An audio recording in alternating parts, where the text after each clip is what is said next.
right, so let's see if this actually works. I think there's a delay.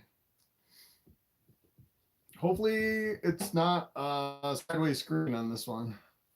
I had to restart the live stream because it was messed up. All right, yes. All right. I can see what is going on. All right, got Bobby here. Long time no live stream. Let's see. I think the camera is the right on that side. I'm actually using my phone here. Pretty good quality. Not too bad. All right. Let's see. Stephen Rainey. Hey, what's up? Clint. Yo, Jason James. DJ's Constrictors. What's up? Beavers Botanical Pythons. All right. Bold Coast Exotics. Some new names I haven't actually seen in a while. No beard. Yes, no beard.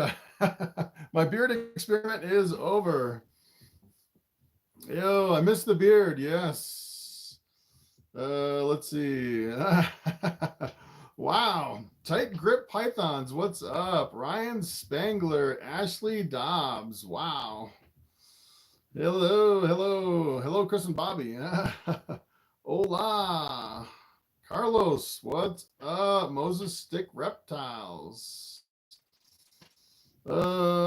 Joseph Wallace, how hard is it to make an incubator out of a mini fridge? Actually, you just add a heat controller, and then you can go to Reptile Basics and get the heat tapes. You can get it cut to size and have them put the electrical cords on it, and then you just plug it in and tape the heat strips on the sides. Really super easy. Third Floor Reptiles, what's up? Annie G. State 48 Turtle and Tortoise.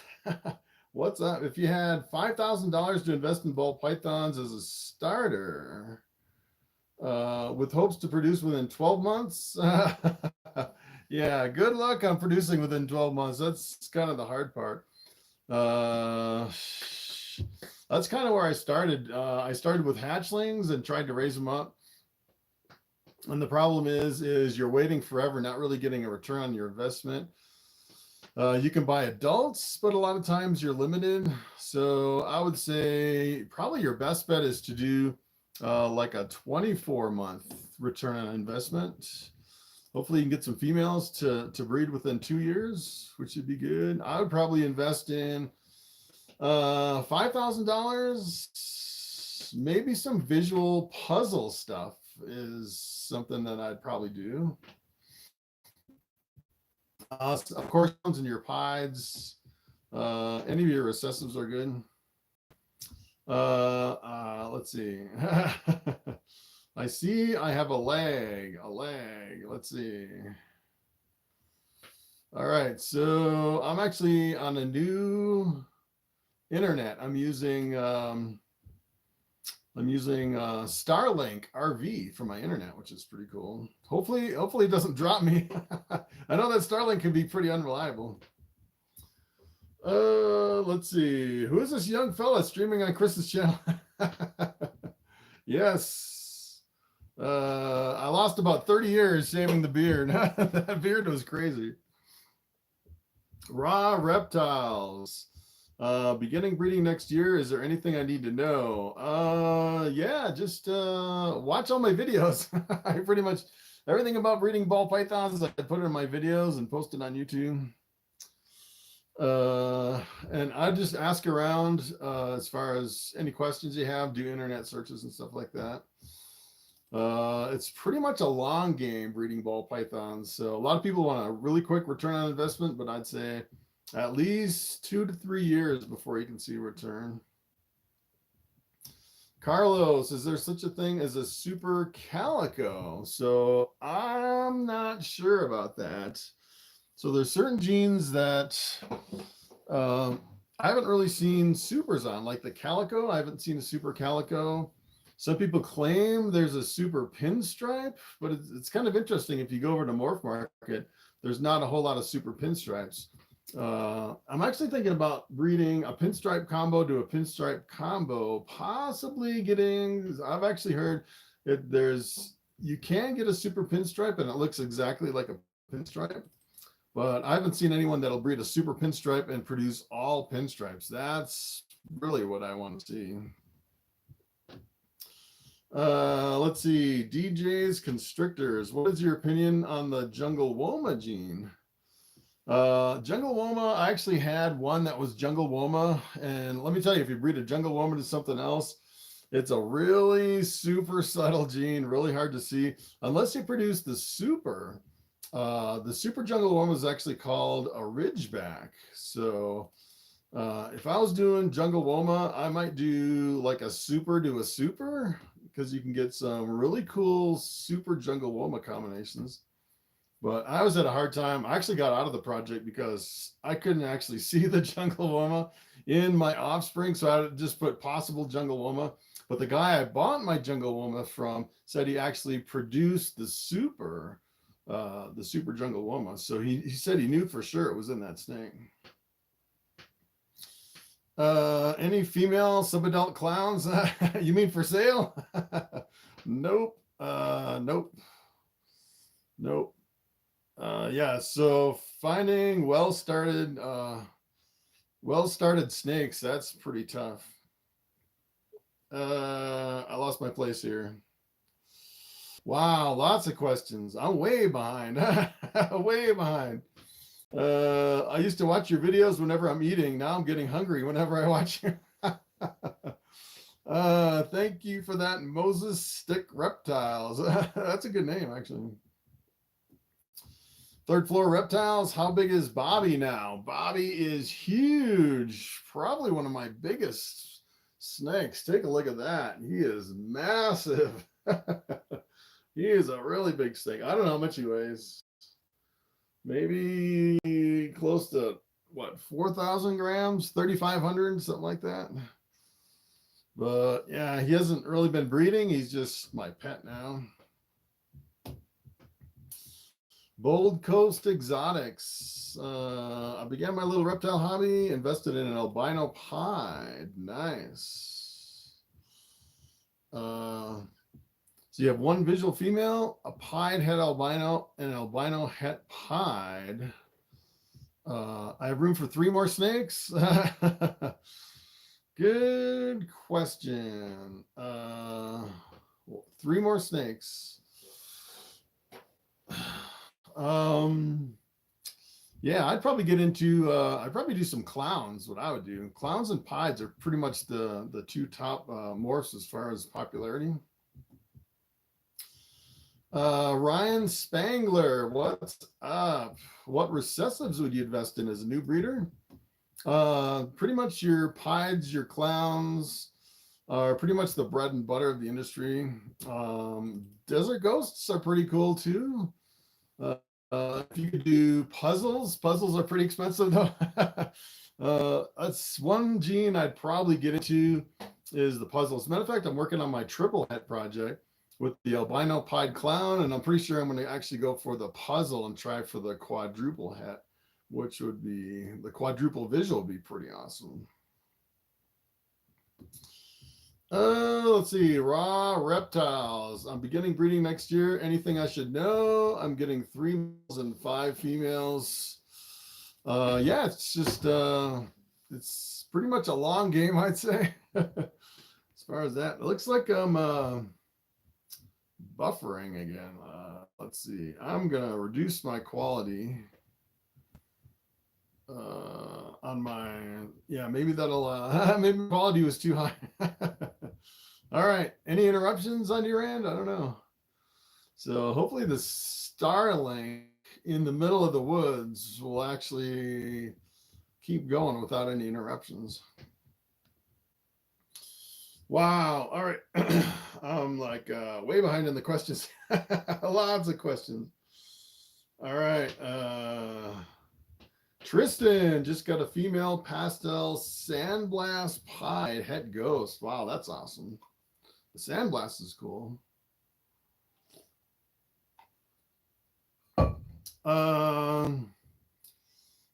Kiaya, planning on breeding. What time do you start pairing? I usually start pairing up my snakes on October the 15th. This year, behind schedule. That was actually a week and a half ago. I usually pair up on the 15th of October every single year. And this year, I've gotten to the point where I've bred almost everything in my collection to everything else. I'm trying to think of what else I can do. I think this year I'm actually going to go for some banana clown stuff. Pretty much decided to breed sorry, it's actually a bamboo clown that I want to go for. So I haven't done the bamboo clown stuff, but normally on the 15th of October. Joshua, what's the most overrated morph and why is it Sunset? Sunset is, I say, I don't know. It is overrated, I'd say. The interesting thing about Sunset is it's kind of like, it's kind of a hard gene to work with, which I think keeps a lot of people from getting into it. So not a lot of people really jump into it. If it was like clown and everyone was making all these amazing combos, then everyone would jump into it, which would kind of artificially force the price down. Since a lot of people aren't jumping into it, it really keeps the prices up, it's kind of interesting watching the market for Sunset. I would say probably monsoon. I think once the Sunset starts kind of tanking in the market, it starts going lower and lower. I think the monsoon is going to be more and more popular, and it's going to kind of replace the niche for the Sunset eventually to kind of fill that gap. Let's see. Surf Panther, what's up? I like pies. When you're a rookie, it's hard to know what to price stuff. Yeah, so I would say pretty much no matter if you're an expert or if you're a rookie, it's hard to figure out the prices because the prices are basically based on supply and demand. So if you overprice stuff, it doesn't sell unless it kind of gets. A lot of times it depends on YouTube videos too. So if you get a lot of YouTube video creators, bragging about one certain gene, sometimes that can artificially raise the price, which is pretty interesting.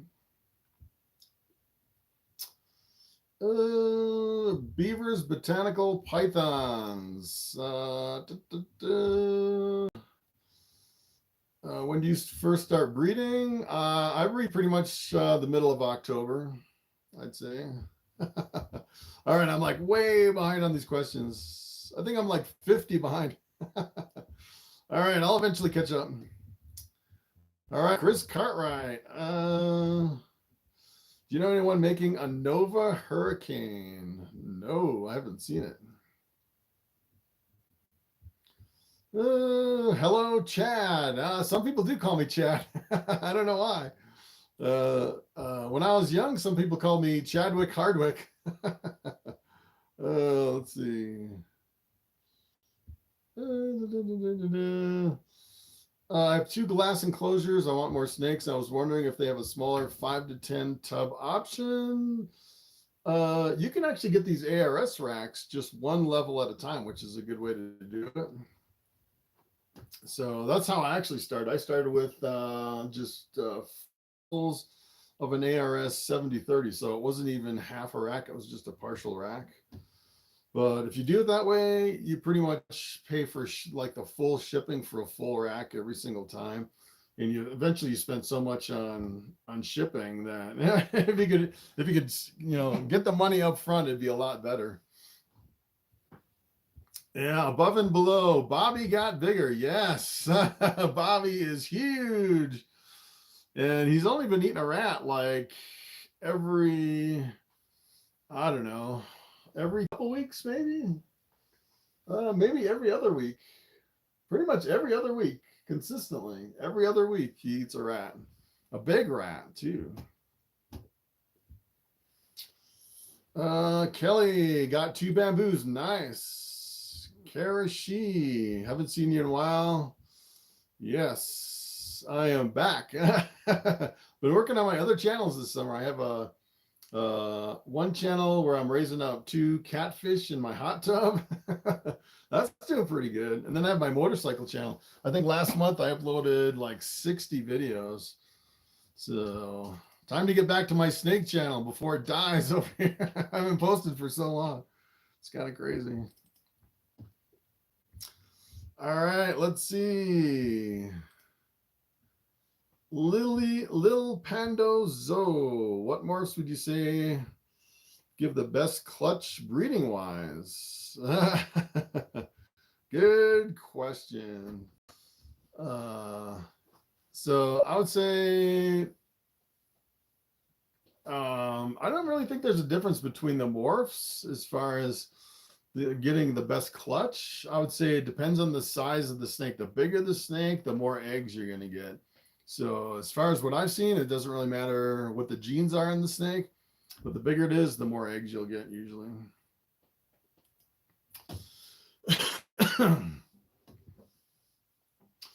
Kelly got a female and male bamboo. Nice.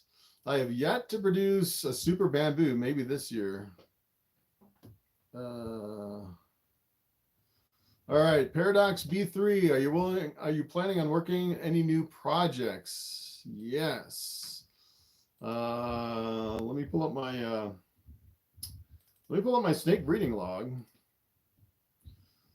Oh, configuring Microsoft Office computer issues. But I did have a few ideas for this year. I keep changing my mind about what I'm going to breed. And I put all my snakes, and then I was actually going to pull some out of the rotation and put others in. And I haven't quite nailed it down yet. Let's see. So, okay, so one of the things I really want to work on is a bamboo pinstripe calico lesser het clown, because I have a bamboo pinstripe calico male and I want to breed it to my lesser clown. So hopefully I'll get some bamboo pinstripe calico lesser clowns. They'll actually be het clowns. So that's going to be one of my holdbacks. Another holdback for this year, if I actually hit it, is the super bamboo. I've been trying for the last couple years. I think I have one female bamboo that's of size. I keep breeding a male to it, and hopefully this is the year I get a super bamboo. I want to do super pastel pinstripe Anchi het desert coast, and my triple het results are going to be kind of the things I'm shooting for this year. My albino pied clowns. So that's kind of the 4 goals for this year for breeding. Marvelous Morphs, what's up? Crypto Z, what is your all-time favorite gene? Probably the bamboo. I love the bamboo. I think because it looks so much like a spider. Looks almost exactly like some spiders. Even the white on the sides. But there's no head wobble, no genetic defect. Look at how fat Bob is. Eating every other week. It almost looks obese. It's incredible how big he is for a male. It's pretty wild. All right, let's see. Tristan, we breed Enchi pin, banana pin. Got some that look like pins, but lots of smaller marks. Huh, interesting. Sometimes the pinstripe can really be kind of really blow up, get exploded. Chris Shelton got a bamboo het clown because of Bobby. Yes, I love the bamboo clowns. Would I sell Bobby? Maybe 200,000. I could pay off my house. Maybe not. Maybe not. I'd have to think about it. He is great. I hope my bamboo gets that big. Yeah. So Bobby was actually the oldest bamboo on Morphmarket, and he could possibly be the biggest bamboo in the entire world. I've never seen anyone with a bamboo this big. So yeah, bamboo clown. All right. Ethan Thistle, what's up? Got a pastel Loma, 50% het hypo, possible raven. What morph would you pair with it? I love the het, if you actually, so if it's actually, well, it's 50% het hypo. Possible raven. So a pastel Loma, you could go with you could do an Inferno with the pastel Loma, I believe. Boy, it's been a long time since I even thought about the I've never actually let me see if surfing Morphmarket will actually slow down my live stream. All right, let's see. I'm gonna look up the Inferno, because let's see, the Inferno. Oh, that's the Hidden Gene Woma. Hidden Gene Woma, Granite, Pastel, Yellow Belly. But you have the Woma, which is different. So you can't make an Inferno out of that one. That's a good question. I haven't really looked into Woma. Woma is kind of similar to Spider. So you kind of have to be careful what you breed it with. You don't really want to breed it to another Woma. You don't want to breed it to another Spider. So you have to kind of be careful with that one. I actually have a video on Woma with a bunch of ideas if you want to go check that one out. Kelly, I have a normal bamboo, female bamboo exanthic. Nice. Tortoise, Hawaii. Do you own any other reptiles besides snakes? I own a Greek tortoise and a whole bunch of crested geckos. I actually started out with 2 crested geckos, and now I have a whole tank full of them, just tons of them. Third floor reptiles, do you experience any feeding problems with bamboos? I don't experience any feeding problems with my bamboos. As a matter of fact, 2 of them this year have been really picky, live only, which is kind of crazy. All right, so let's see how many comments I'm behind. Oh, I'm not too far behind, like 30 comments behind. All right. All right, thoughts on Superfire Yellow Belly Champagne. Ooh, so yeah, so if you take a Superfire, breed it to a Yellow Belly Champagne, you will get, everything will be fires. And some of those fires will be yellow bellies, and some will be champagne fires or yellow belly. So kind of the tricky thing with champagne is a lot of times when you breed it to other things, you'll get the champagne can really dominate the other genes. A good thing to breed with champagne is if you're looking for something to breed with it, you can actually do like a pied or a het pied with champagne.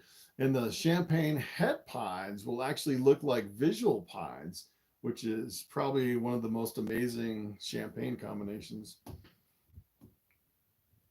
But yeah, you'll get super fires with yellow belly, which would be kind of cool too. Like a lighter, more yellow fire. All right, let's see. I'm new into breeding. I have a bamboo pastel yellow belly het clown. Nice. Stephen Goad, what's up? Hayes, where have you been? I miss your regular uploads. Yeah, I've been kind of hanging out on my other channels. I need to come back over to this one. So my motorcycle channel, I just uploaded almost 30 videos, but the season's over, so can't go riding anymore. It's super cold up here.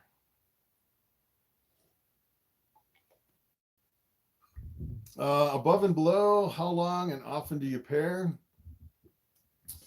I usually pair my snakes for 3 days, and then I'll move it to another female for another 3 days, and then I'll give them a break anywhere from usually I'll feed between the break, and then I'll give them a few days off, usually about 5 days, and then I'll move them to 2 more females max. That's kind of my breeding schedule. So it's like 6 days with 2 different females, and then like a 5-day break, and then 6 days with 2 more females, and just kind of keep doing that, pairing for 6 days, and then 5 or 6 days off between pretty much a maximum of 4 females. And I usually do that for probably 4 to 5 months, I'd say, until they start ovulating. There's different ways you can do it. Some people actually ultrasound their snakes and wait till the follicles are a certain size before they start pairing up. But what I do is I just start pairing up on usually October 15th, but I'm kind of running behind this year. And then the problem is if you actually just pick one date and pair up all your snakes, a lot of your females aren't going to be ready, so it's going to take them time to get ready to build the follicles. And a lot of times, I think that when you pair up the males and the females, it kind of stimulates follicle growth, and it also increases the appetite of the females. And a lot of times they'll start eating more when you pair them up. So some of your stubborn eaters that absolutely refuse to eat, sometimes just pairing them up will actually stimulate them to go back on food. That's one of the reasons I just kind of randomly pair them all up at one certain date. Do I have any het albino males for sale? I don't think so.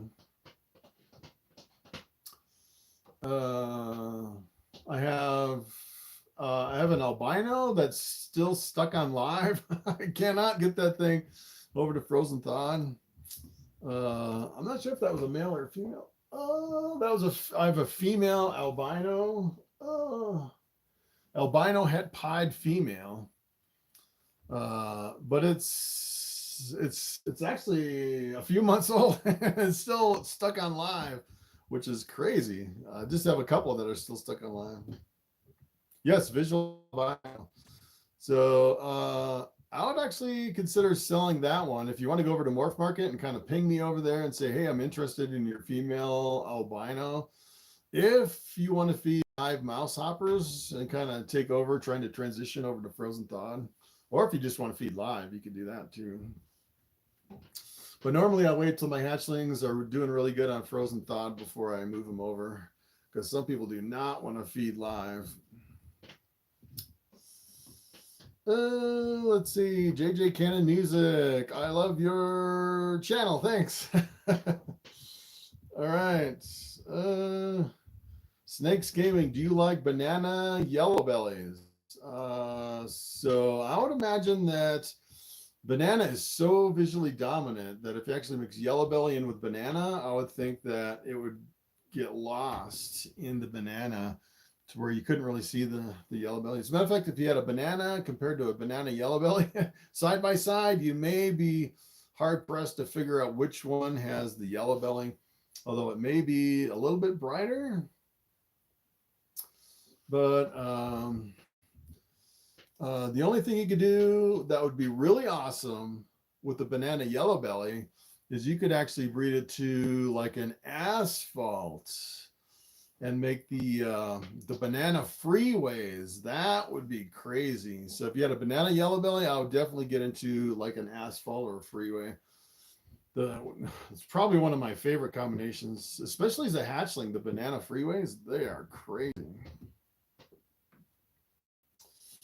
JJ Canon Music. I've watched every one of my videos. That's like 1,200 videos. That's a lot of videos. And I'm working on some 8-balls this year. Nice. Joshua, I've been underwhelmed with everything Sunset. Yeah, so it's kind of like Sunset reminds me of Champagne. When I first started in Champagne, it seemed like champagnes were really expensive when I started, like 6 or 7 years ago, however long it's been. And it's weird. They really dropped in price since I started. And I think it was because it was kind of the same with Sunset. You know, not a lot of people jumped into it just because of it's kind of a tough gene. Speaking of tough jeans, I actually produced 3 completely scaleless ball pythons this year. And it's kind of the same way with the scaleless, where not a lot of people are jumping in, and the prices for completely scaleless are, still pretty high, which is kind of interesting. I should actually show you. Let me show you the scaleless. I have one that is crazy, a crazy scaleless. All right, buddy. Come on, buddy. This is Boomer. Take a look at this one. This is one of my first scaleless. This is Boomer. Take a look at that beauty. You can get a focus. So this one, I believe, is a lesser pastel pinstripe. Look at that thing. Crazy looking thing. So I actually produced another one that's not yellow like this. I think that was the lesser pinstripe. But the weird thing is it's a world's first. Nobody has ever produced this. So that's the other thing. You get into the completely scaleless ball pythons. Nobody's, it seems like everybody just dropped the project. Nobody's working on them. It's almost everything you produce is a world's first, which is pretty awesome. And if you actually produce, the scaleless heads are pretty cheap. But if you produce a totally scaleless, it's just a crazy looking snake. So yeah, that'd be like probably like a $2,000 snake right there, which is kind of crazy. So that is Boomer. Let me show you this other one. This other one's pretty cool too.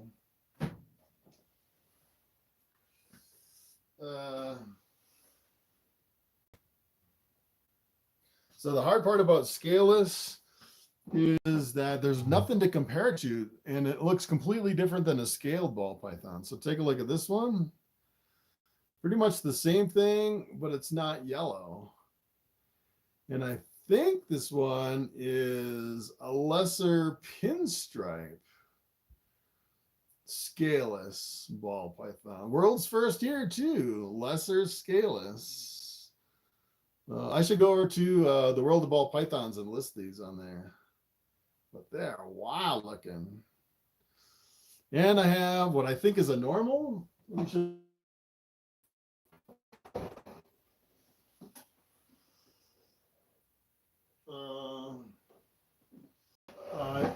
I don't think this one's a pastel, but it does have quite a bit of yellow in it. So it could be a pastel, or it could be a normal scaleless.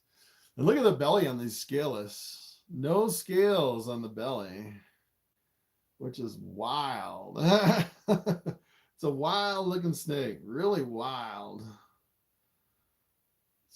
They feel really weird, really super soft, like softer than someone's hand. It's pretty wild. So I think this is either a normal or a pastel. I'm not sure which. I'm thinking maybe a normal. Look at how different the normal is compared to a regular normal ball python. But the one thing that I found with these scaleless is the sheds. Oh my goodness. Every single shed is a stuck shed. Every single shed is a stuck shed. But the other thing you can do with the stuck shed with the scaleless is put bag balm on them. And it's weird. I actually put some bag balm on some scaled ball pythons, and it didn't really take the shed off like it does with the scaleless. So it seems like it only works with the scaleless. So you get a stuck shed and you rub bag balm like 3 days in a row, and then the shed just peels off, which is kind of crazy. All right, so I'm sure I'm way behind on these comments, way behind. Yeah, like 50 behind. All right, let's see. Most baited fishing. Thank you for being an inspiration. I went from 3 snakes to 18 snakes in less than a year with 24 hatchlings. Wow. Cream of the crop is a super pastel fire butter vanilla het hypo. Wow. Wow. Super pastel fire. Yeah. So one thing you can do with that snake, super pastel fire butter vanilla, is actually breed it back to a vanilla and make a super vanilla, super pastel. I actually have a video on the super vanillas. They make some really amazing combinations. Let's see. Observo Ball Python. Have you had experience with whole clutches not feeding? Done the pairing, Lesser Mojave last season, same outcome. So depends what you're feeding. So I've actually had problems trying to feed frozen thawed, or if you actually try to feed like little rat pups, I've had problems.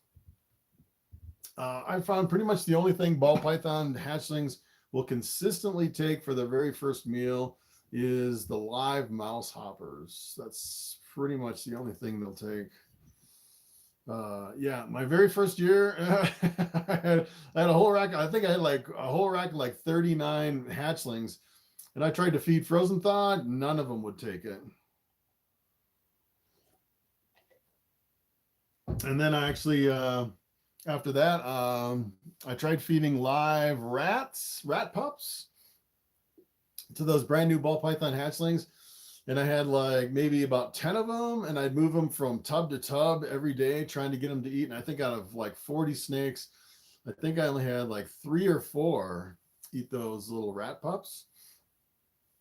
And my very first year, I was so exasperated. I could not get my Ball Python hatchlings to eat. So I went to a local reptile shop and I said, hey, what can I do to get these Ball Pythons to eat? And they recommended live mouse hoppers, and they had them there for like $2 a piece, which is outrageous.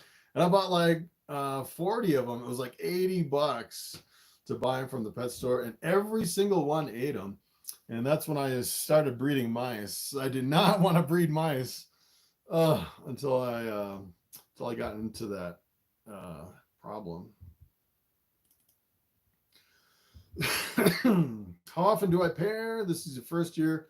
Bamboo and lesser. Yeah. So if you just have 2 snakes, I would probably go, if you had 2 snakes, I would probably go like 3 days on, 3 days off, maybe something like that.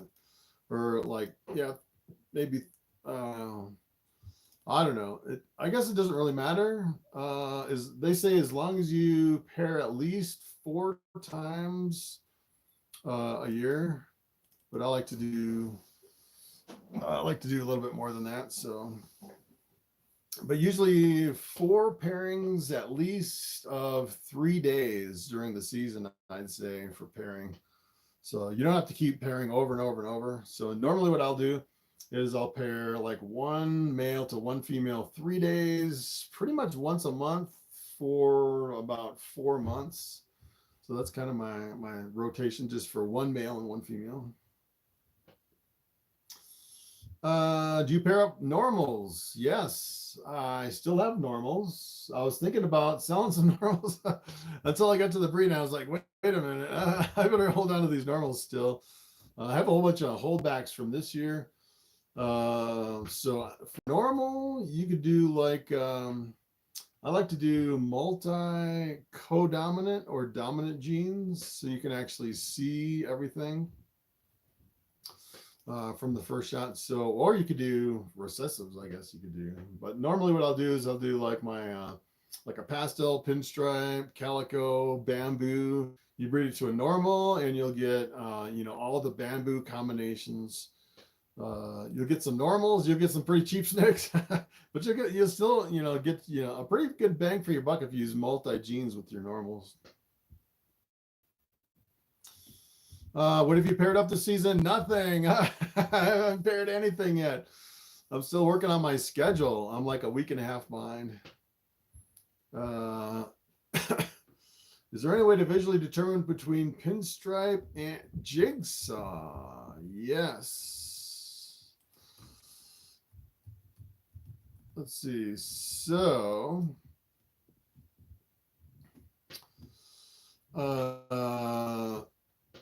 jigsaw is the combination of Mojave and pinstripe, so it does look different.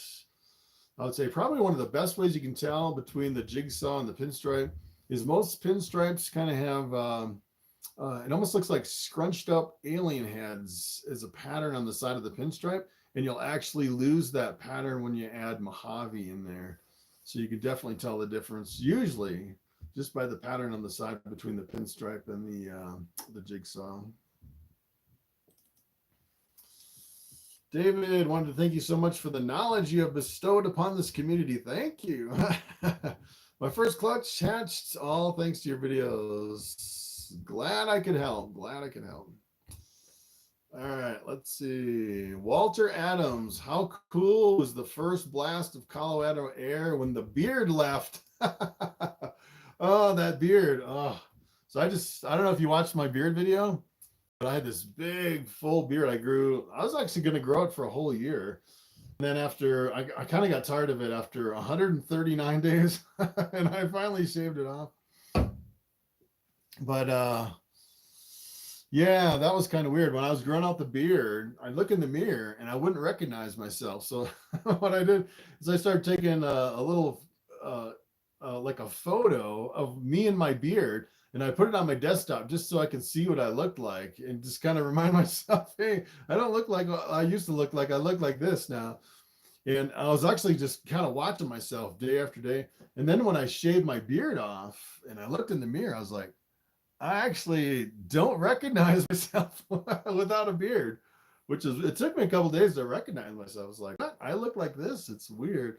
And then kind of the weird thing is I'd reach up for like a handful of beard. I was like, grabbing it because I had so much beard, and I'd be playing with my mustache, and I reach up now, it's like, oh yeah, it's gone. it's very, very weird. And yeah, it's definitely a lot colder on my face. So yeah, it's interesting actually growing a beard and then cutting it off.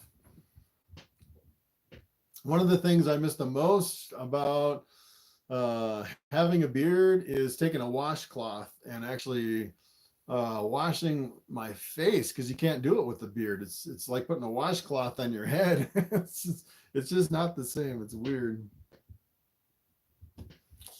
What is up? I recently bought a pair of hognose snakes. Nice. Do you have any experience breeding or owning them? So hognose snakes, kind of a double-edged sword in Colorado. So I know some reptile shows, they're kind of on the edge. They're considered rear fang venomous. So some reptile shows don't actually allow them. Here in Colorado, they're actually a native species. So I believe here in Colorado, you're limited to the number of hognoses that you can actually own. So you have to kind of look at your local laws and regulations with hognoses. They're pretty cute though. I've never actually owned one. Hector, what's up? I have a genetic stripe butter. What do you recommend to breed with her? Genetic stripe. What I would actually do when I first started, genetic stripes seemed like kind of a difficult gene. I can't remember the guy's name from Royal Constrictors. He does a lot with genetic stripe. He's like breaking new ground all the time. What I'd actually do is go to Morphmarket and look at genetic stripe combinations over there and kind of get an idea of what works really good with genetic stripe. Oh, what is Bobby doing?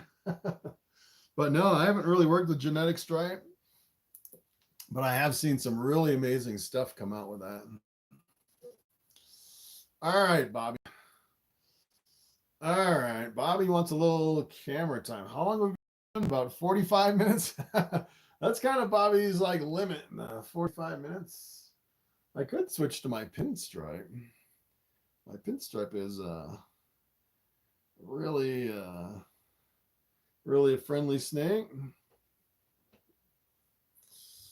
Let's see. Gavin Velez, what's up? I have an inchy ball python that has one eye slightly bigger than the other. Sometimes you'll actually get that in some snakes. Sometimes it's just a natural, like a birth defect. Sometimes you get like bug eyes or micro eyes. Sometimes the eyes will be a little bit different, but if it's always been like that, I would say it more than likely is like a genetic defect. It won't hurt the snake at all. And I don't think it would be genetic if you bred it. So just kind of a random anomaly. Tortoise Hawaii. When it comes to motorcycles, do you think Harley will make a comeback? Do you think they'll continue to decline? So, good question. It's interesting. Everything's going to electric. So I think when a lot of the vehicles and, you know, they have a lot of these mandates that they want to be like totally electric by 2030 or whatever it is, all these Harley Davidsons are going to be highly collectibles because there's no way you can get the same sound with an electric motorcycle. So I think now is the time to buy your Harley Davidson because the price is going to, I mean, if they get rid of the gas Harley Davidsons, the prices are going to skyrocket for all these old ones. Maybe Crossing, what's up? I have a normal. I got him this year. Looks like 1.5 feet. How can I get them bigger? The more you feed, the faster they grow, hands down. So yeah, I actually got a really small normal that was a year old, and the guy was like feeding one rodent a month. It was super small, and I started feeding that thing like every 4 to 5 days, and it grew faster than all my other snakes. It was pretty wild, and it got really big really fast. So if you want to get them bigger, I'd say feed every 4 to 5 days. That's probably about as fast as you can feed them, and it'll grow pretty fast. Raw reptiles. Do females have to be 2 to 3 years before breeding, or just 1,500 grams? I would say probably both. I have some females this year that I think I could probably breed after 1 year, but I don't really want to risk the health of the female. So I think it's best to wait for at least 2 years. The only time, you know, I've seen people really push it is if they have like a groundbreaking project and they want to get to market before everyone else, produce the world's first. Like when the scaleless heads and scaleless first came out, everyone was like breeding their 1-year-old snakes, trying to get them to breed. That's actually what I did. Is I bred a 1-year-old male to some of my females, produced a lot of my scaleless heads, but it was because mainly it was because I knew the price was really crashing for scaleless heads, and I wanted to get some stuff out there to kind of get a return on my investment before I lost everything in the market. Now they're so cheap, it's unbelievable. When I started, the scaleless heads were selling for $45,000 a piece just for a normal scaleless head, and they just crashed so hard so fast. It was pretty amazing.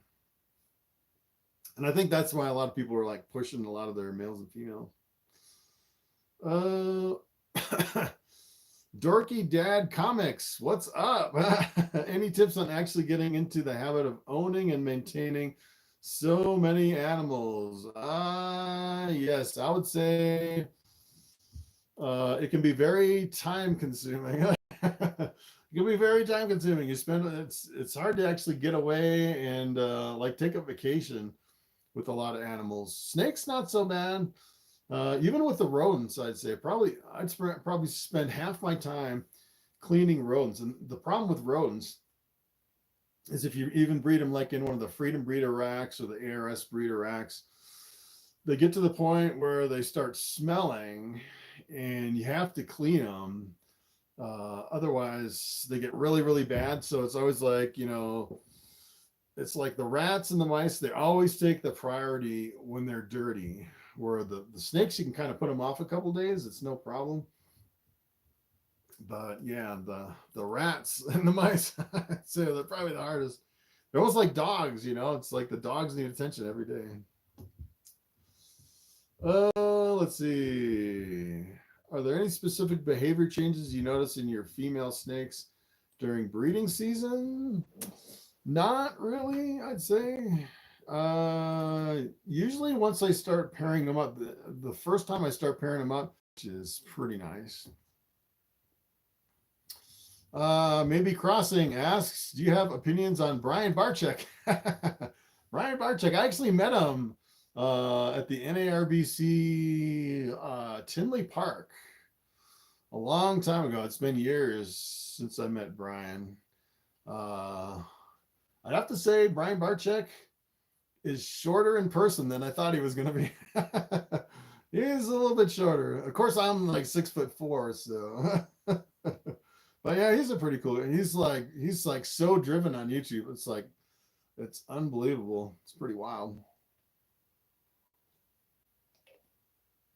But you know, he's got so much going on. It's like he's kind of like I am. It's so much going on, you can't even find time to sleep or eat. It's kind of crazy. Yeah, he's definitely one of the founders, Brian Barczyk and Kevin McCurley. I mean, those guys started the Boll Python craze. So yeah, kudos to those guys. If it wasn't for those guys, we wouldn't be where we're at for sure. All right, GMB. Hello, sir. I want to buy Ball Python, which is a dark gene. What's the best? What gene is the best for combos? Out of all the dark genes, I would probably have to say maybe mahogany. Hey, I have a super chat. What's up, Heads and Tails? Your videos have made a huge impact on me. Thank you for my first super chat. Nice. We've been going for 52 minutes. We'll see how long my voice can hold up. With Bobby choking me out. JJ Cannon Music. Do you think the market is kind of plummeting as far as simplified snakes? I see more and more breeders putting out so many of these big projects. Actually, it seems like most of the snakes that are in demand are like in the kind of the $200 range.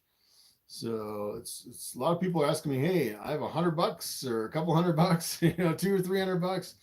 And you start putting out the big projects for like, you know, 800, 1,000. I think sometimes they're kind of hard sells to the average guy. Unless you're buying them as an investment to breed. I'd say probably most of it kind of pivots because a lot of low-end snakes are like for, you know, parents looking for snakes for their kids or something like that, which I think is a bigger market than kind of the breeder market where people are buying some of the high-end stuff. Let's see. Serendipity Snakes and Snitches. What's up? Let's see. Phantom I2 just bought a VPI Xanthic pinstripe. Wow, that's cool. Super Banana Mojave. Wow, from a reptile show. Super Banana, that's nice. I was actually going through my snakes, selling them that I was going to sell this year.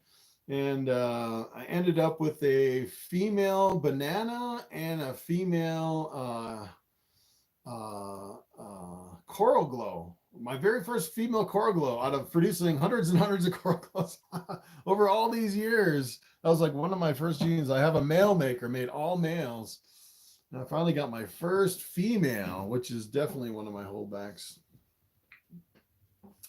Punk Rocka, what's up? Long time no see. If you're still here, I'm like way behind on these comments. Let's see. Wow, I'm like 50 comments behind. All right. Are you getting into sunsets or dreamsicles? No. I'm thinking, you know, I was actually thinking of doing like the acid or the static or something like that. And I've actually been looking at the prices, and the prices for those are dropping fast. A lot of people are producing a lot of acid and static and confusions, which it seems like the prices are, you know, it's a co-dominant, so it's easy to produce a whole bunch of them.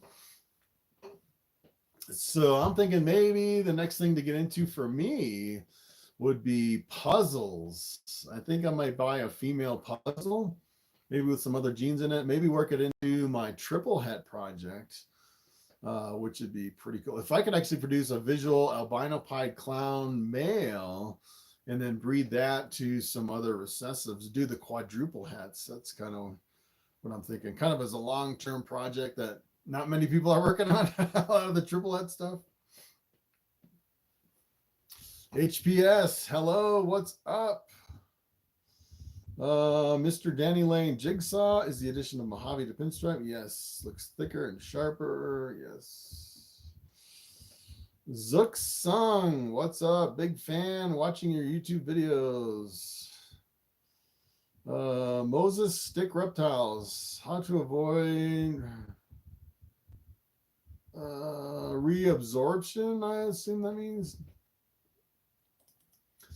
Yeah, so I used to do a lot of ultrasound on my females. We actually look at the follicles and they get bigger and bigger and bigger, and you get all excited, and then they wouldn't lay, and you'd actually look for them again and they'd be gone. I would get some reabsorption. I'm not exactly sure what causes the reabsorption to where they would reabsorb the follicles instead of laying them. So it's always been kind of a mystery to me. I don't know if there's a way to get around it. Chris Shelton, best genes to mix with my black pastel orange dream Enchi. Ooh, black pastel, orange dream. Orange dream depends on your version of orange dream, but I love the super orange dreams. If you can actually get 2 copies of orange dream.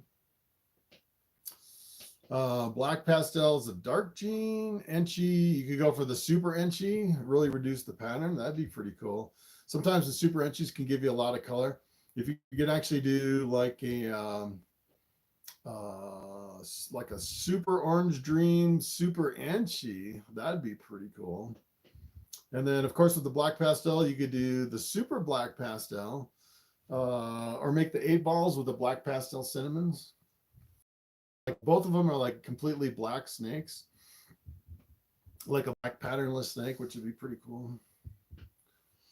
Or you could do with the black pastel, you could do, you could go for the panda pied, the super black pastel pied, which would be pretty awesome. Venom Wonderful, thanks for the super chat. Is it breeding season? Because my wife wants them in. Yes, it is breeding season, and I'm behind schedule. I haven't actually put up my snakes yet. All right, let's see. Carrie Clinton, will a female that's gravid always go off a feed? Yes, at a certain point, they will always go off a feed. So eventually the follicles will just get bigger and bigger and bigger to where they look like they're going to explode. And I think they go off a feed because they just can't fit anything else in their body because they're just so full of eggs. And it's usually later when they first start pairing them up, it seems like it increases their appetite and you can feed a lot more frequently. And then they'll get to a point where pretty much all the females will go off a feed. And that's kind of the easy part because they don't go to the bathroom and they don't eat. So, hey, there's super chat, Aaron Keith. I meant to send with question. Thank you for the super chat. Let's see. Iridescent unicorn farts. What's up? Let's see. Would you put a male banana pie to a female bamboo super Enchi or pastel fire clown to a bamboo? Those sound like some. So let's see. So if you actually mixed a male, if you actually went a banana pie to a female bamboo, you would get a banana bamboo het pie, and it's super Enchi, so everything would be super Enchi, or would be Enchi. Looks like I got another super chat. Thank you, Third Floor Reptiles. Looks like you're over in Europe. Nice. or a pastel fire clown to a bamboo. So pastel fire clown, you could go for the pastel fire bamboo clowns. There's a lot of stuff you could do.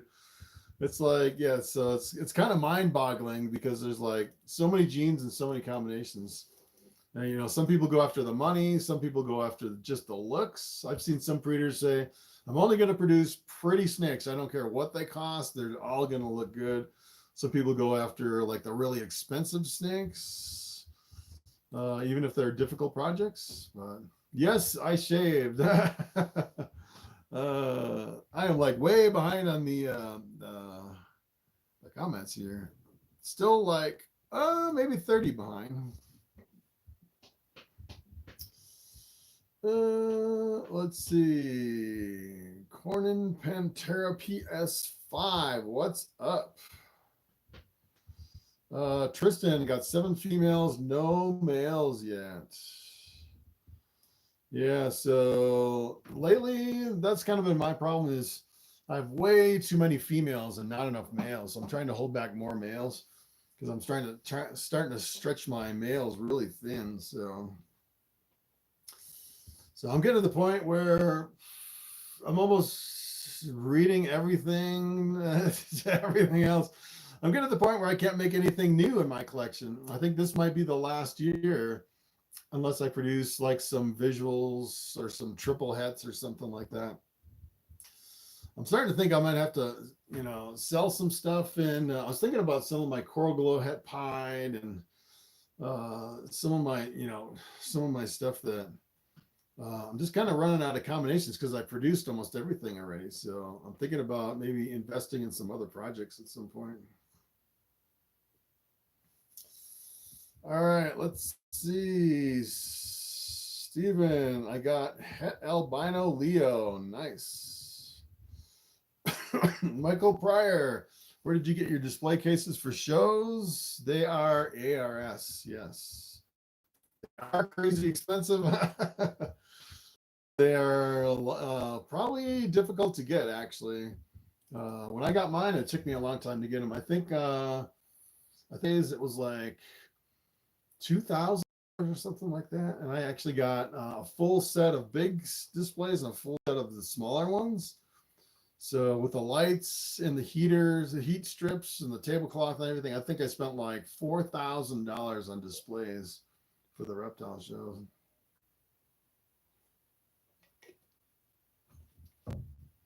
Bring out Brownie.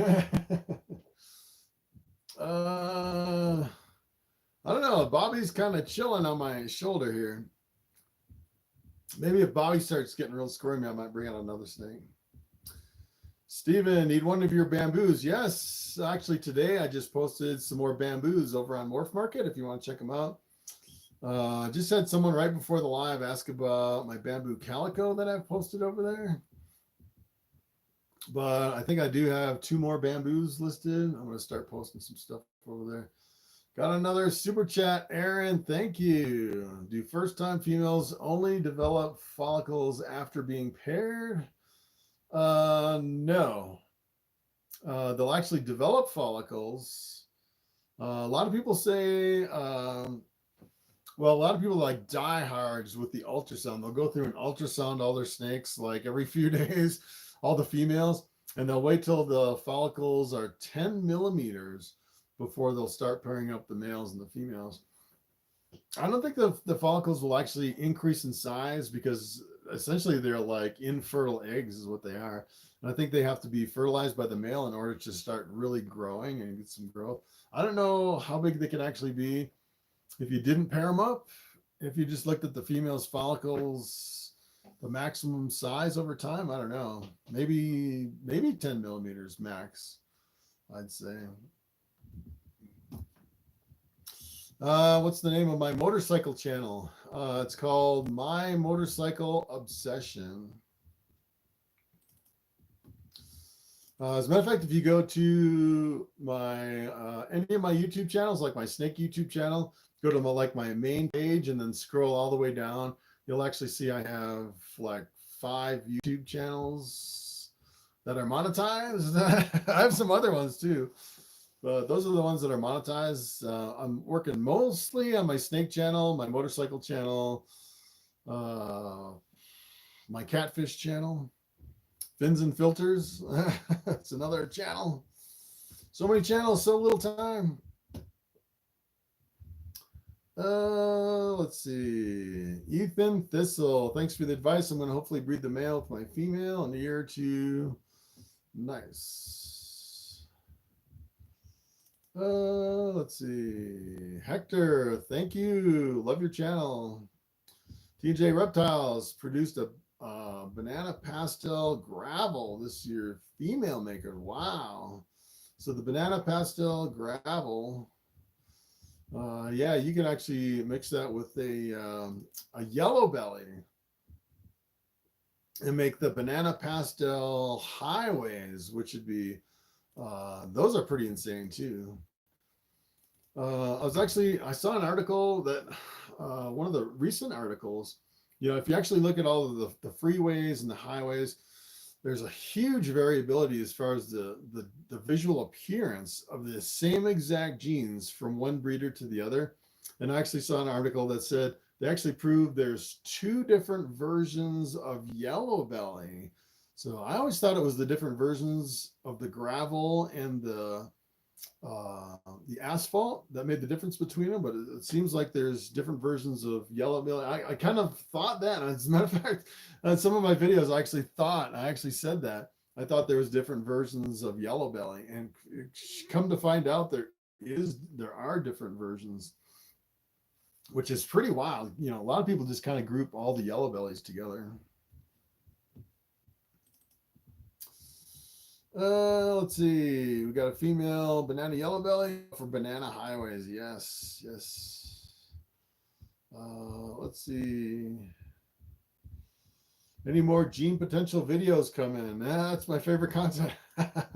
Yeah, I don't know. It seemed like when I did those gene potential videos, I always felt like I was kind of crossing a gray line because, you know, I was going on Morphmarket and using everybody else's pictures of all their snakes. So I thought it was almost the borderline copyright infringement doing content like that. So I kind of felt uncomfortable doing it. But one of the reasons I did it is because it wasn't out there and nobody would actually show all the different combinations and the best combinations you can make. So I don't know. So I don't know, kind of a double-edged. I don't know if I'm going to do a lot more of that just because of that issue. It's kind of like my feeding videos. I did a bunch of feeding videos and demonetized them. So I deleted a lot of those videos, the feeding videos, because I didn't want to get in trouble. So yeah. Raw reptiles. I noticed when I turned up the heat to 80, my snake's respiratory infection went away. Oh, interesting. So I actually turned up the heat in here. I'm actually up to 82 degrees. Well, the problem is in some of my hatchling racks, I went through with a heat gun and found out I had some hot spots in my hatchling rack. So I actually took my temperature probe and I moved it to the hottest tubs in my rack to bring the hottest tubs back down to 90 degrees because I had some snakes that were like way too hot, like almost 100 degrees. Well, the problem with that is it brought down a lot of the temperatures throughout my whole rack. Some of them are a little bit colder. So then I decided to turn up the temperature in my room. So I brought it up to 82 instead of 80. And 2 degrees difference makes a huge difference. It feels so much hotter in here. And my humidifier goes through so much water to 82 compared to 80, which is pretty amazing. It's a pretty amazing difference. What I found too is if a lot of times if you change the temperature of your room just 1 degree, a lot of times that can change the feeding behavior of all your snakes. I've actually seen where you turn it up or down just by 1 or 2 degrees. A lot of times a lot of snakes will go off of feed to, you know, adjust to those new temperatures. So that's another thing kind of interesting. Brendan, all right, how long have we been going? 1 hour and 9 minutes. I can kind of feel it in my throat. the live stream, losing my voice. Brings back memories of when I did 12-hour live streams. Whew, and I lost my voice.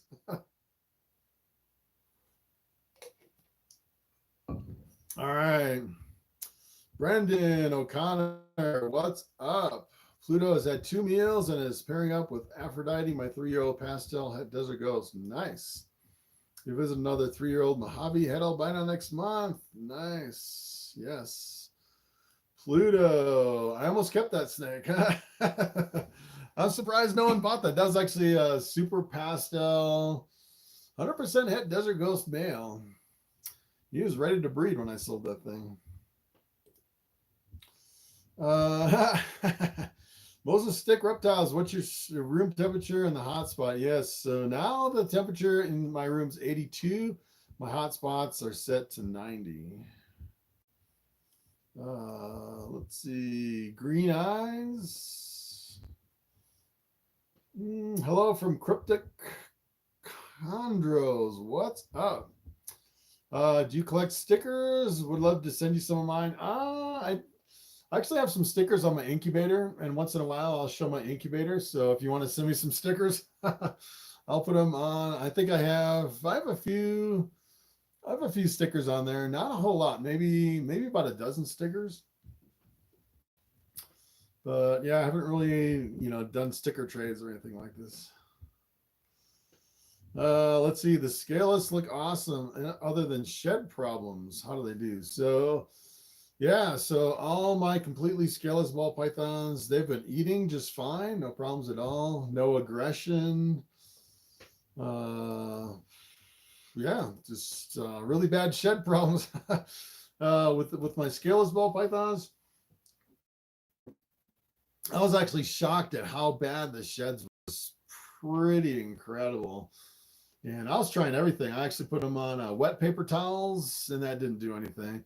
Actually, at one point, I actually packed the whole tub with wet sphagnum moss, and they still had a stuck shed from head to toe. It was pretty incredible.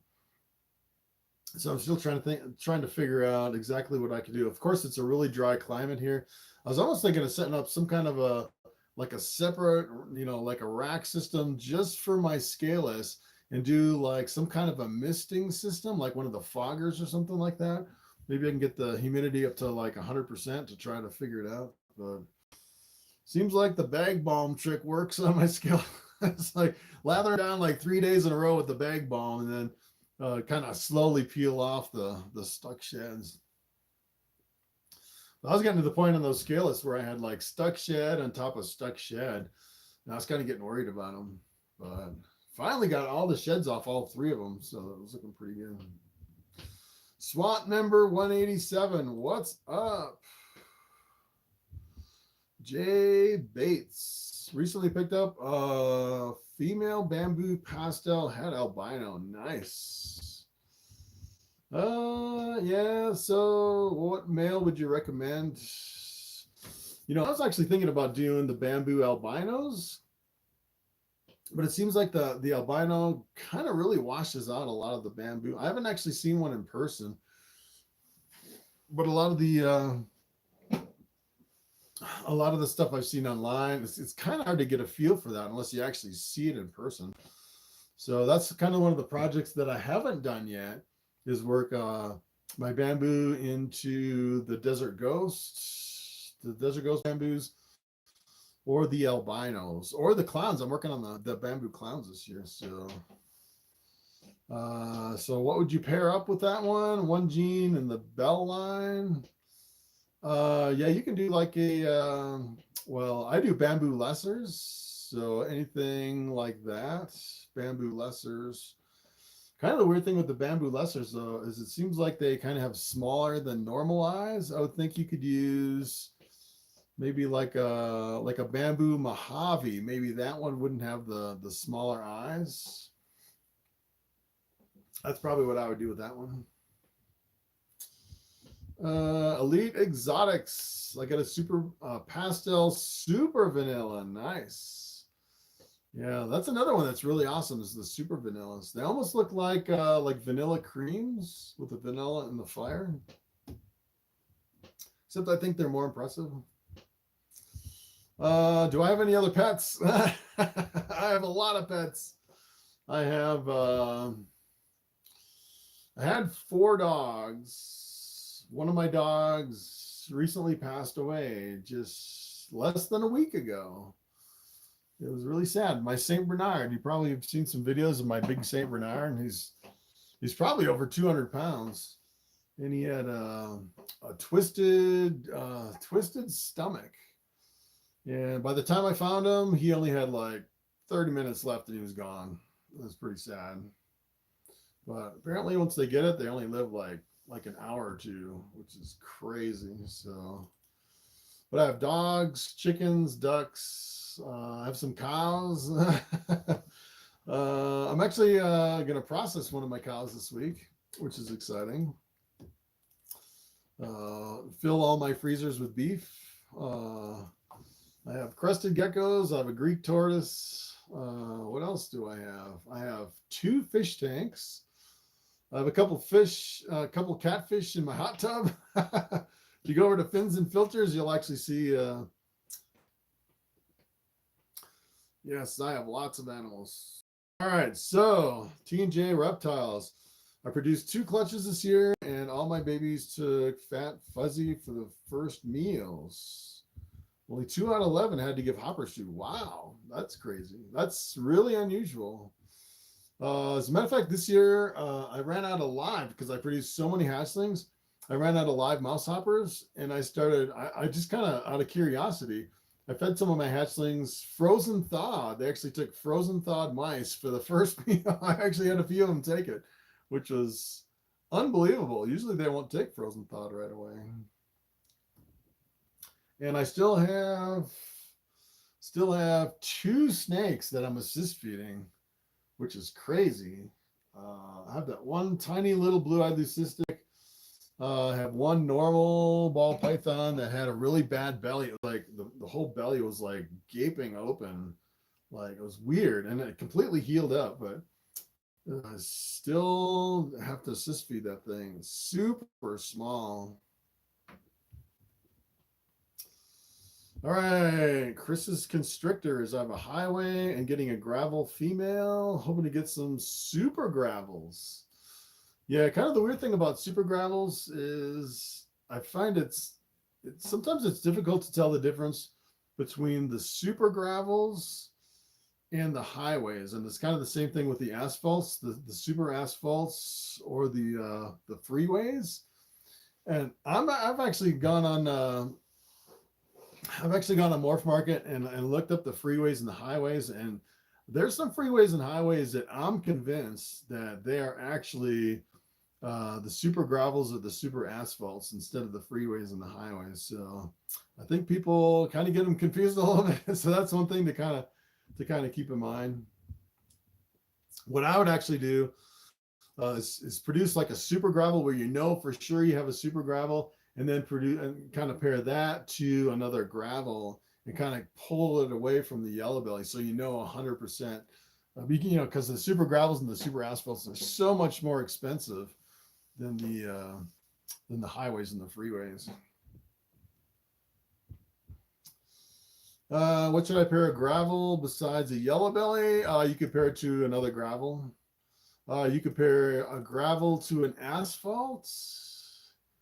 I think they call that the pavement, if I'm not mistaken. The gravel asphalt, I think that's the pavement. Mouse hoppers for baby ball pythons, yes. What's the silliest name for a snake that you've encountered? I had one snake, I named it Elvis, and it turned out to be a female. That was kind of silly.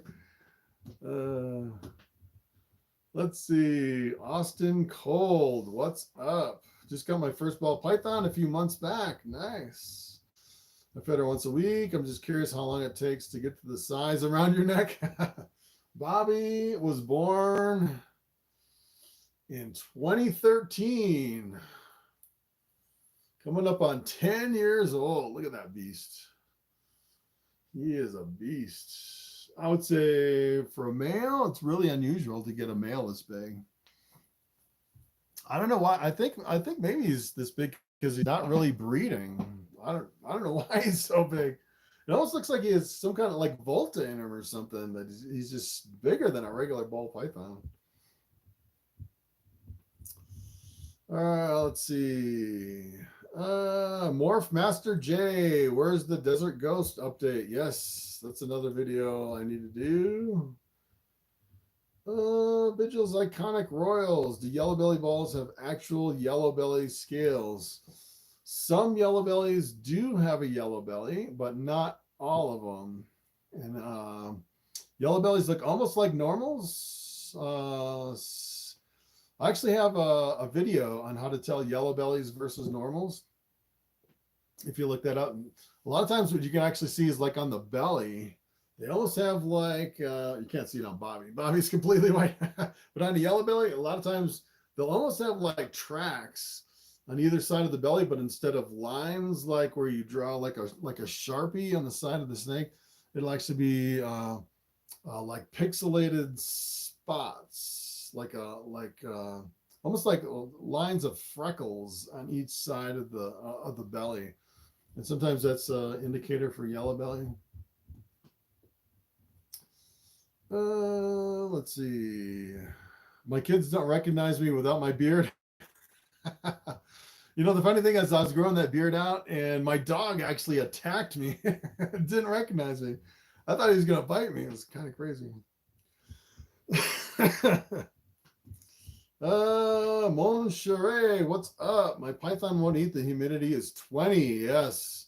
You need to get the humidity up, or if your humidity is too low, your Ball Python will not eat. You could do like a coconut husk substrate and add water to the coconut husk to bring the humidity up inside the enclosure. That's what I would do. Maybe close like 95% of the top, so you just have a little gap where you get a little bit of air circulation, kind of like these tubs. They just have a little bit of air ventilation right at the front of the tub. Other than that, it's mostly closed. But yeah, when I first started, my humidity was really low. None of my Ball Pythons would eat, and as soon as I brought up the humidity, they all started eating.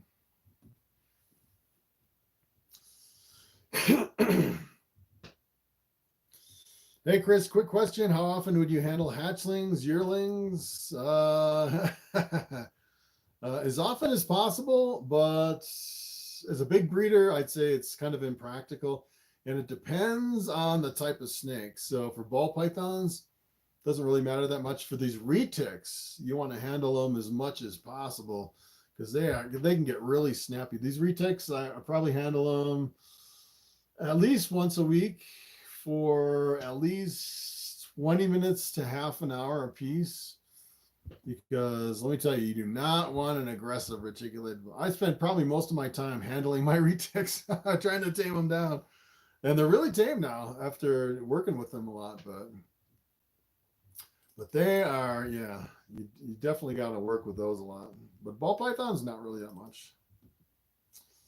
Let's see, third floor reptiles. I got a clutch from a female that was never with a male. Interesting. Since 2020. So if your female lays eggs without a male, that could be parthenogenesis, which is essentially they'll all be clones of the female. You'll actually know for sure. Say, for example, if you have like a 3-gene female and it lays by parthenogenesis, all the offspring will be 3 genes, which is kind of, they'll all be like clones of the female. If it's a normal, I guess it's kind of hard to know. So, or if you get a whole mix of different things. But I would say from 2020, yeah, that's kind of unusual.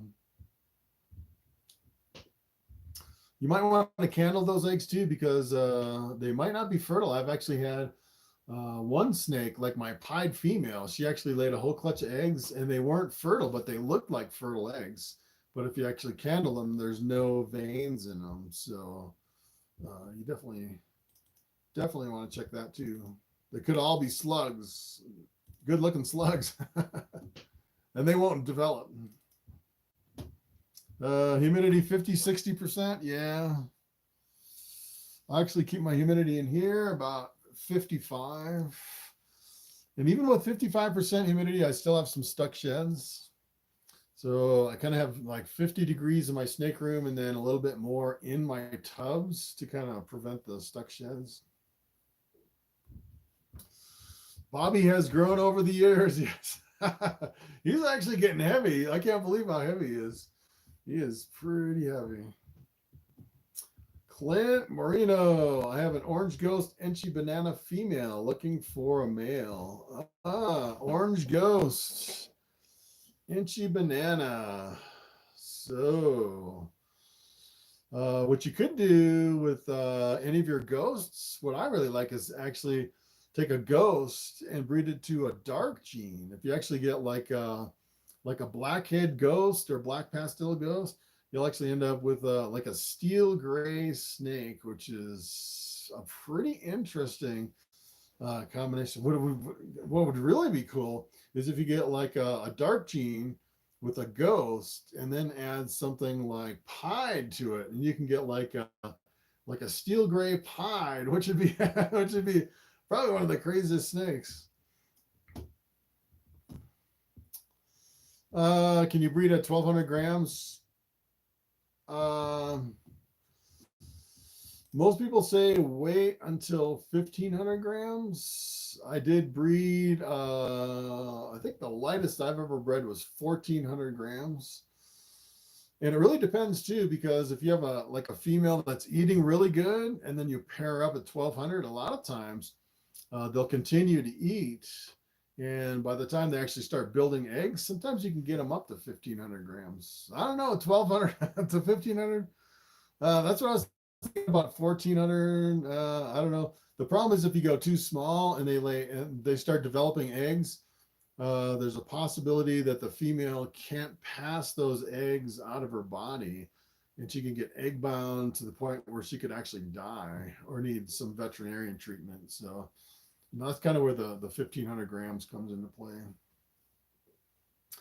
Heads and tails, what's up? Dan Cossey, hi there from a fellow Coloradan. What's up? How many snakes do I have? I'd say, well, I can hold about 105 hatchlings. I have 1, 2, 3, 4, 5, 6, 7, 8, 9, like 10. So I think I have like 95 hatchlings still here. Yes, I'm not sure how many I have. 1, 2, 3, 4, 5, 6, 7, 8, 9, 10, 11, 12, 13, 14, 15, 16, 17, 18, 19. That's 95, 105, 115 plus everything behind me. Well, I can do a quick head count. 16, 17, 18, 19, 27, 28, 29, 30. Something like 143 snakes. Almost up to 150, I'd say. But of course, a lot of these are going to be sold. Probably, close to 95. So I've like maybe 50 breeders, I'd say. Of course, some of these are holdbacks. So that's a lot of snakes to take care of. Hi in South Korea, what's up? I actually lived in South Korea back in the 1980s when I was in the military. Long time ago. You can tell how old I am from my beard if you look at my beard video. PCF Funny Royals, what's up? Hey Chris, can you motivate a female to eat by putting a younger male for a night or two that can't breed yet so she can get back on food? Yes.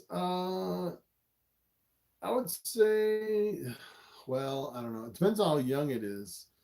So the problem is if you have a young female that's less than 1,500 grams, you put a male with it, potentially they could breed, and that female could be too small to pass the eggs. It could potentially be life-threatening.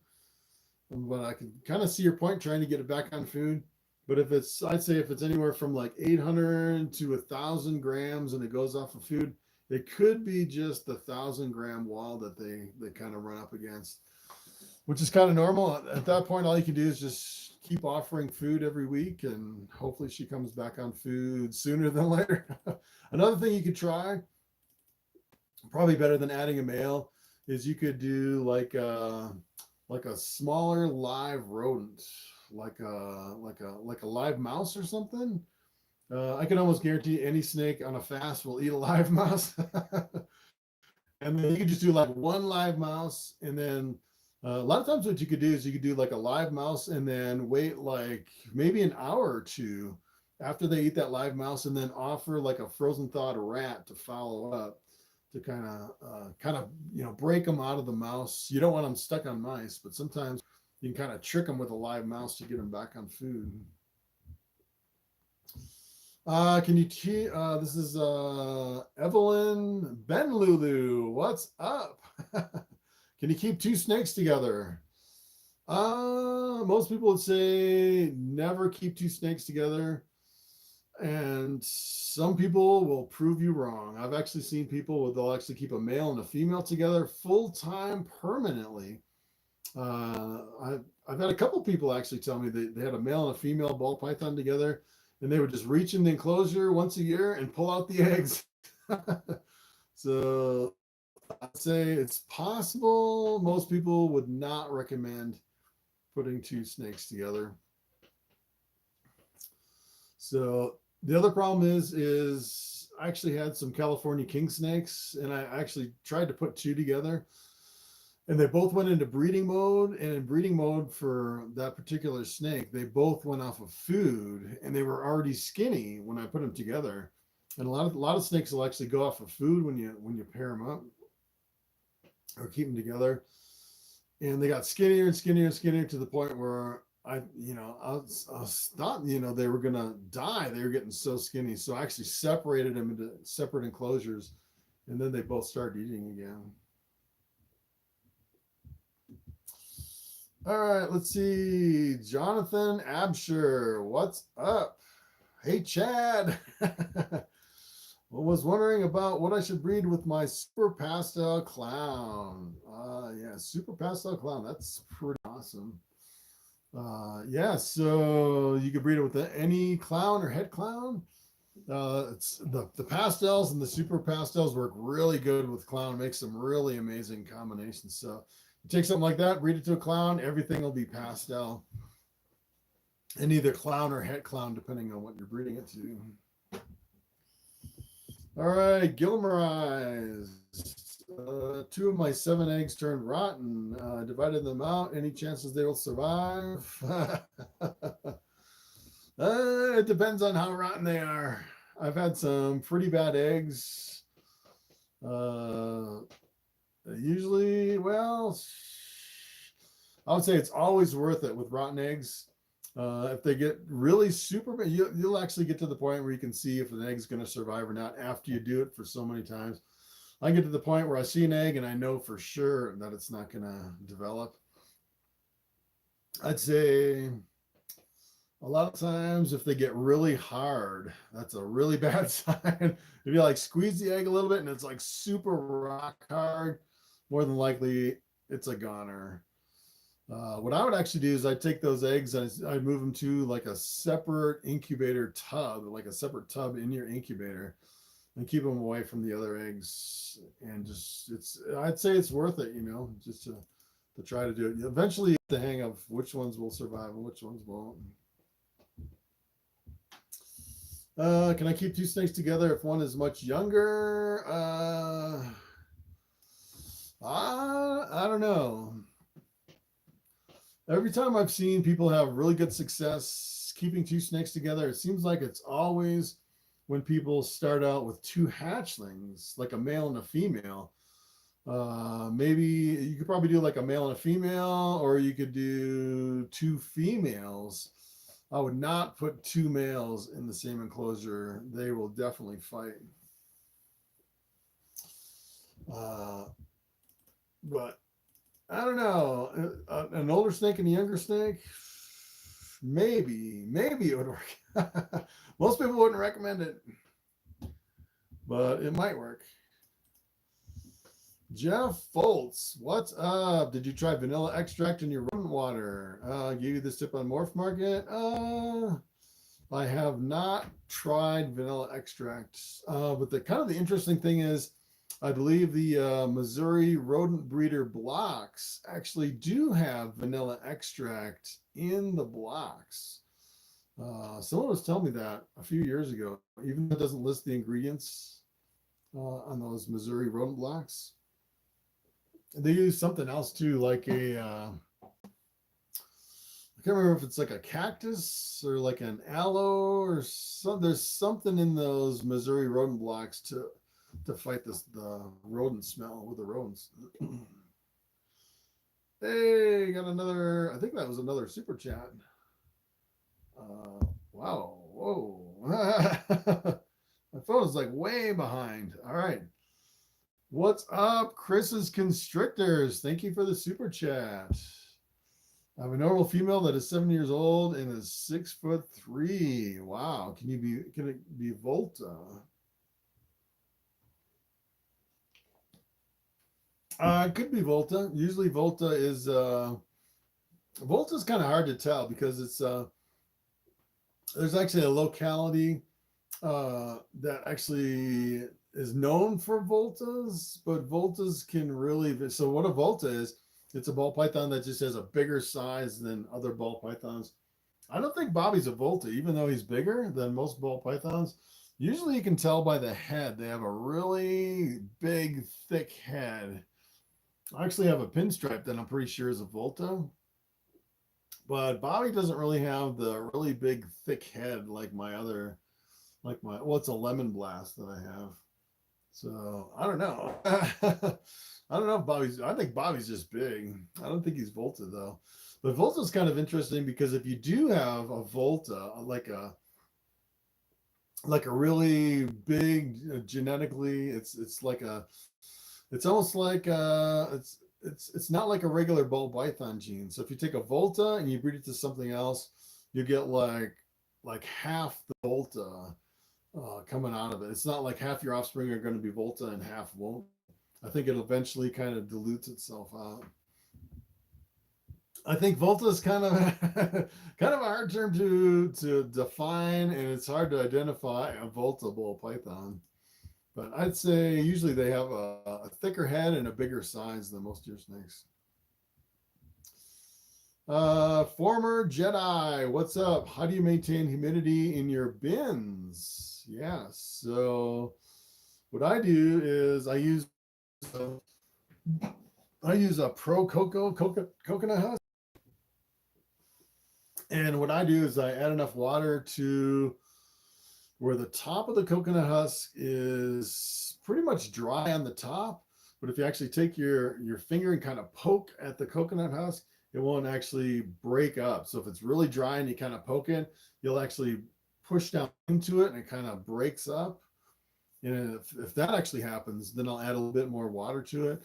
And I usually just take a watering can, like a sprinkling can for plants, and I just quickly go over it and then kind of come back the next day because it takes a little bit to kind of soak in.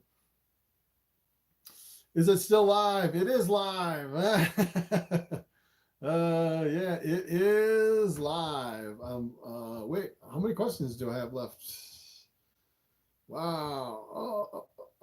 Oh, I'm not too far behind. Do you keep any lizards? Dabbing Grandpa, what's up? The only lizard-like thing that I keep are crested geckos. I actually started with 2 that are really huge right now. They produced a whole bunch of babies, and all the babies are missing their tails, which is kind of crazy. I think the big ones are eating all the little tails off. Gilmer eyes, 2 of my 7 eggs for my bongo turned rotten. I think I already answered that. Aaron Keith, does a first-time female develop follicles after she's been introduced to male? I know after the first lay, she should lay every year around the same time. Yeah, some females lay every year, some lay every other year, some just are sporadic. Sometimes, You'll get one that lays 1 year, and then 3 years later, it's just kind of random. Females can develop follicles without a male, but I believe that if you actually add the male, it can stimulate follicle growth. And if you increase the amount of food at the beginning of the breeding season, I think that can stimulate follicle growth. My most anticipated clutch for next season, I'm going to do my triple hats again. As a matter of fact, my lesser triple hat, my lesser albino pied clown triple hat is ready to breed. So I'm going to breed that with some of my normal triple het females, hoping for an albino pied clown visual with the lesser gene. Boy, if I could hit that, that would be amazing. I'm shooting for some bamboo combos het clown, going for the bamboo clowns, which would be pretty cool. Yeah, that's probably, I'm going for another bamboo. I actually have a bamboo pastel pinstripe calico, a female. I'm actually shooting for a male, which would be pretty cool. I should show you that snake. That snake is wild. She's getting really big too. She is, where is she? This one, I hold back from last year. Hold back from last year. Look at how big she is. Not quite big enough to breed. This is a crazy looking snake though. This is a bamboo pastel pinstripe calico. Look at that. Look at how yellow she is. Pretty wild. Look at how yellow her head is. Super yellow. That's a crazy looking snake right there. That's wild. So if I could produce a male like this, that would be awesome, because then I could breed this through like some of my normals and stuff like that. So I would definitely like a male. All right. All right, Bobby. What are you doing? All right. Sassy Serpents, what's up? Do you still feed your female once your follicles turn into eggs? I keep feeding my females until they stop eating completely, or until they look. Usually, you can tell when they get really big and fat, like they're starting to really blow up with the eggs. Pretty much at that point, I give up. Usually once my first female starts ovulating, pretty much all my other females are off of food. So that's kind of when I know when it's almost about time to stop feeding all my females. And then at that point, instead of feeding, I'm just checking tubs for eggs every day. I go through all of them. How are the retics? They are doing good, doing good, doing good. I'm actually holding back 2 of my retics. I'd pull one out, but they get, I suppose I could pull one out. I think I better put Bobby away for this one. These retics are pretty wild, pretty wild.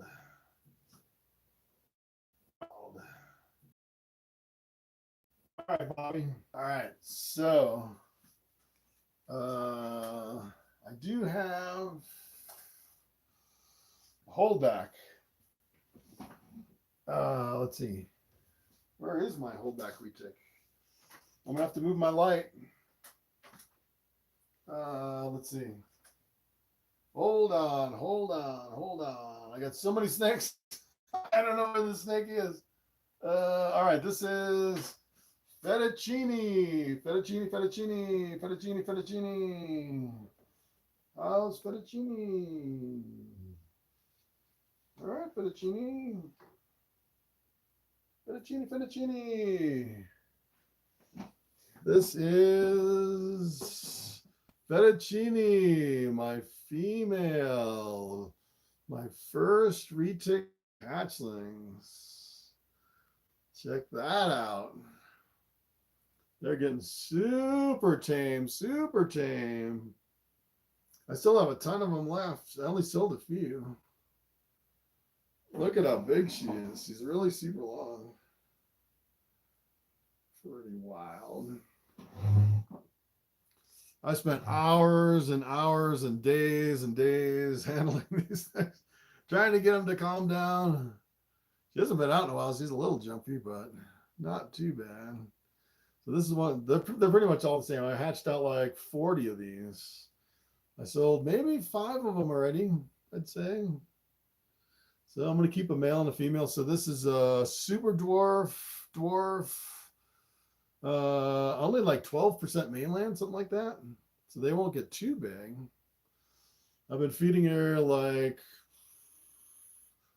every week and a half, trying to keep her small. And she looks good for only eating every like week and a half. Look at that. She looks like she's got really good body conditions. So that's kind of the trick, I think, to these super dwarfs, is to not feed them every single day. They'll eat every single day.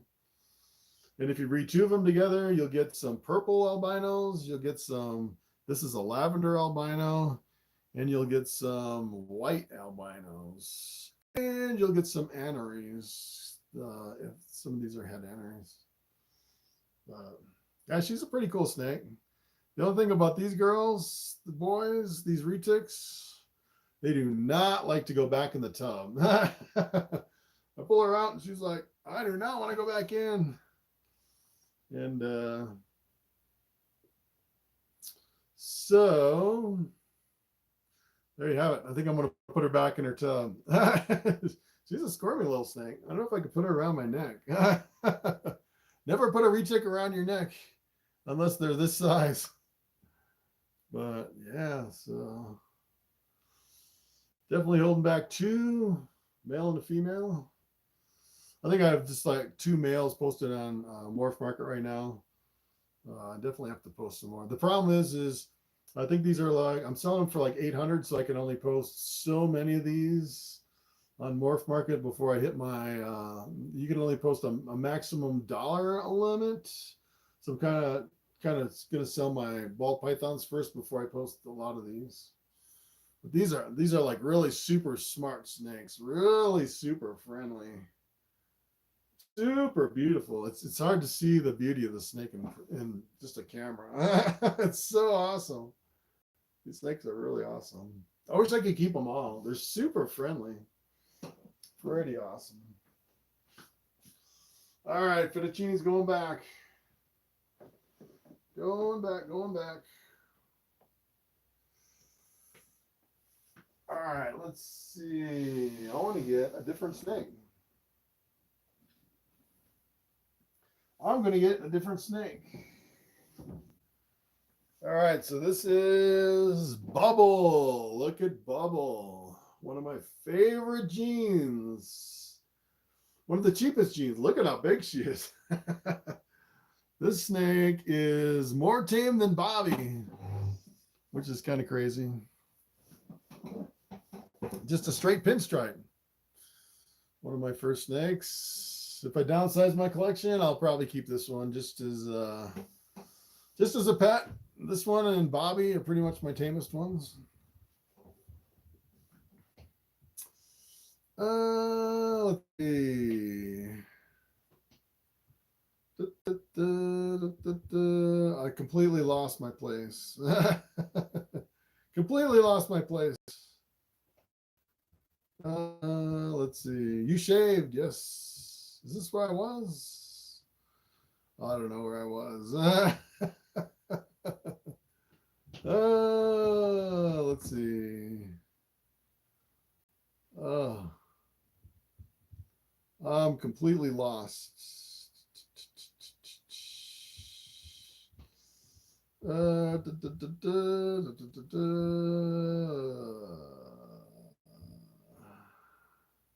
right, I think I found my place.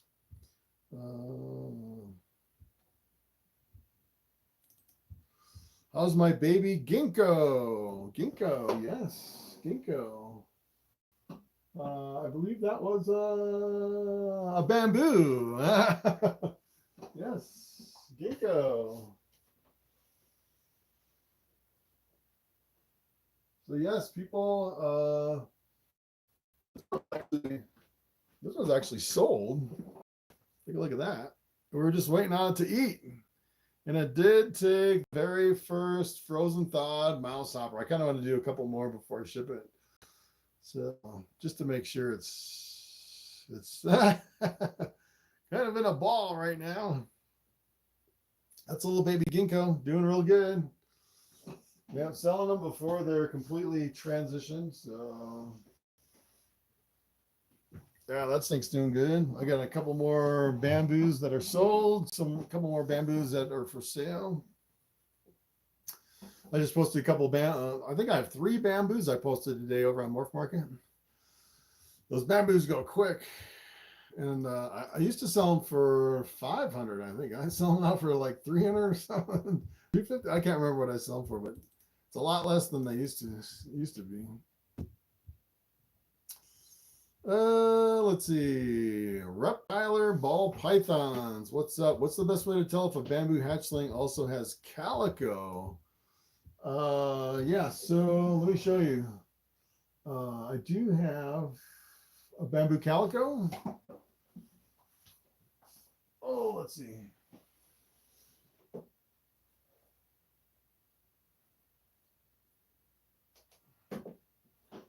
So the problem with calico is that when they first hatch out, you really can't see the calico. Well, take a look at this one. This is eventually what calico. When you first get a bamboo calico, it looks almost exactly like a bamboo, and then after just a little bit, look at how much it changes. You really get a lot more white in the sides. And I'd say normally you can tell if it has calico from, if you actually look at the pattern on the side of the snake, you'll see there's no little hearts. That's usually a giveaway. It's kind of like a splotchy pattern. And if you look at Bobby actually has quite a few little heart patterns on the sides, little hearts. So that's one of the ways. And then I just put him in the water. All right, buddy. Poor guy. And then eventually you'll get it'll actually turn into something like this. So the older they get,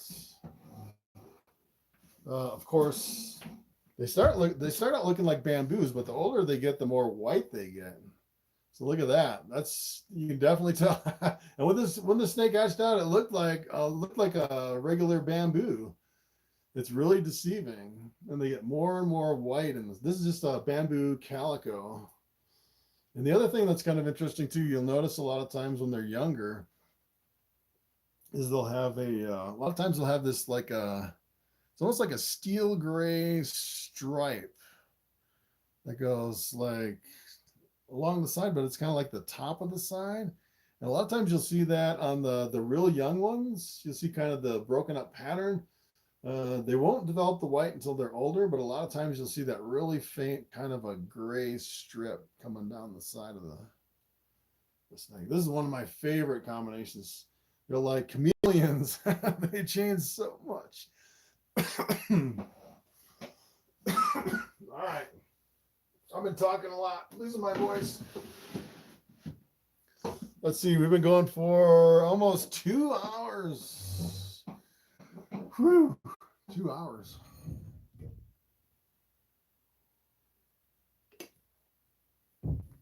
Let's see, Paul Large Marge Morphs. Why did I leave? It was basically I did a beard growth video, time lapse.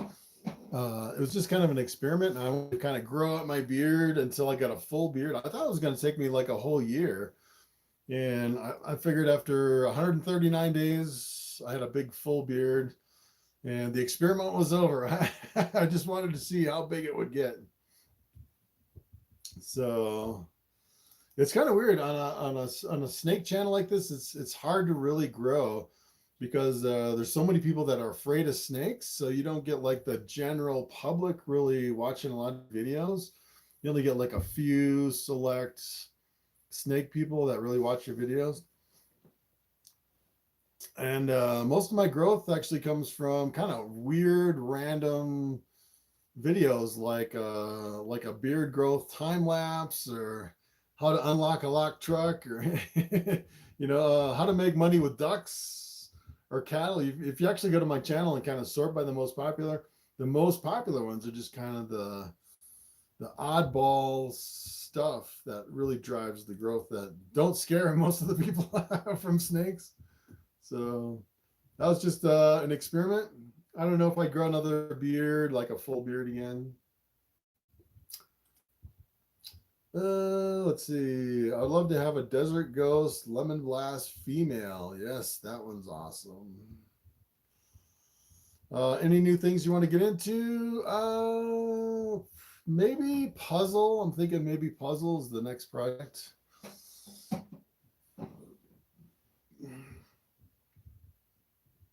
Oh, Seth, what is up? I have an albino black pastel male. What should I pair him with? If you do an albino super black pastel, you'll actually get an all white snake with yellow specks on it, which is kind of interesting. I think they call that a cue ball, the super black pastel albino, which is an interesting combination. You could also do, you could go for the, you could also go for like mix in pied. And the super black pastel pied would be the panda pied, and the albino pied, pretty awesome.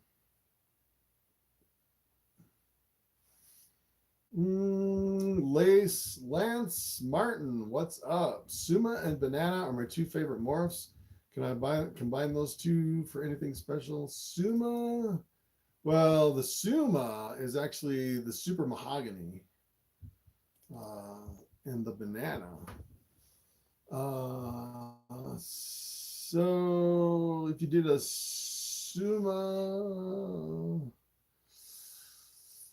banana, that would be interesting. I would think the banana would actually break through the Suma. I have to think about those. I actually have a video on the mahogany and the Suma.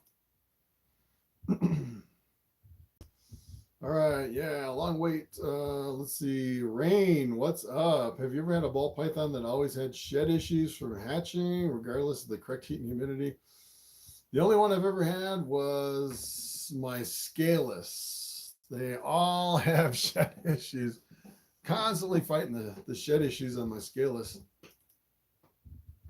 Other than that, it seems like most hatchling ball pythons will shed more consistently than all of my other ball pythons. Something about hatchlings and shedding, it just seems like they always shed almost perfect on all my hatchlings. Of course, I take that back because I do have two hatchlings that are stuck in a shed right now that I've been working on. But I'd say normally hatchlings shed a lot easier than adults. I would love to see some of your desert ghost animals. Yeah, I could show you. But this one, I got one right here. This one's pretty awesome. Doesn't get handled that much.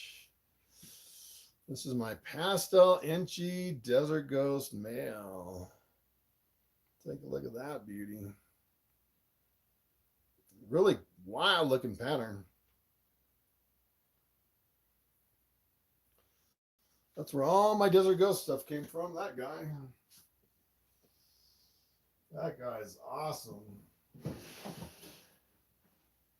Currently off of food for some reason. He's eating every single week, and then last month he just stopped eating. Any triple het males available? I almost posted a triple het male. But I decided not to. Because the problem is if I actually take my I was actually gonna. The problem is if I actually take my lesser triple het and breed it to a lesser triple het female, 25% of the time I'll actually get a blue-eyed leucistic, and I won't know what the visuals are underneath it. So I decided to take my normal triple het and breed it to my lessers. So decided to keep that one. So none available at the moment. Let's see. Seth, I have an albino. I think I already. I always watch your channel. Thank you. I'm Japanese. Welcome. Wow, Japanese. Wow. Oh, this is interesting. Actually, you actually have a Japanese name. I translated it to English, and it comes out as eyebrows. Hello, eyebrows from Japan. Eyebrows Motaro. What's up?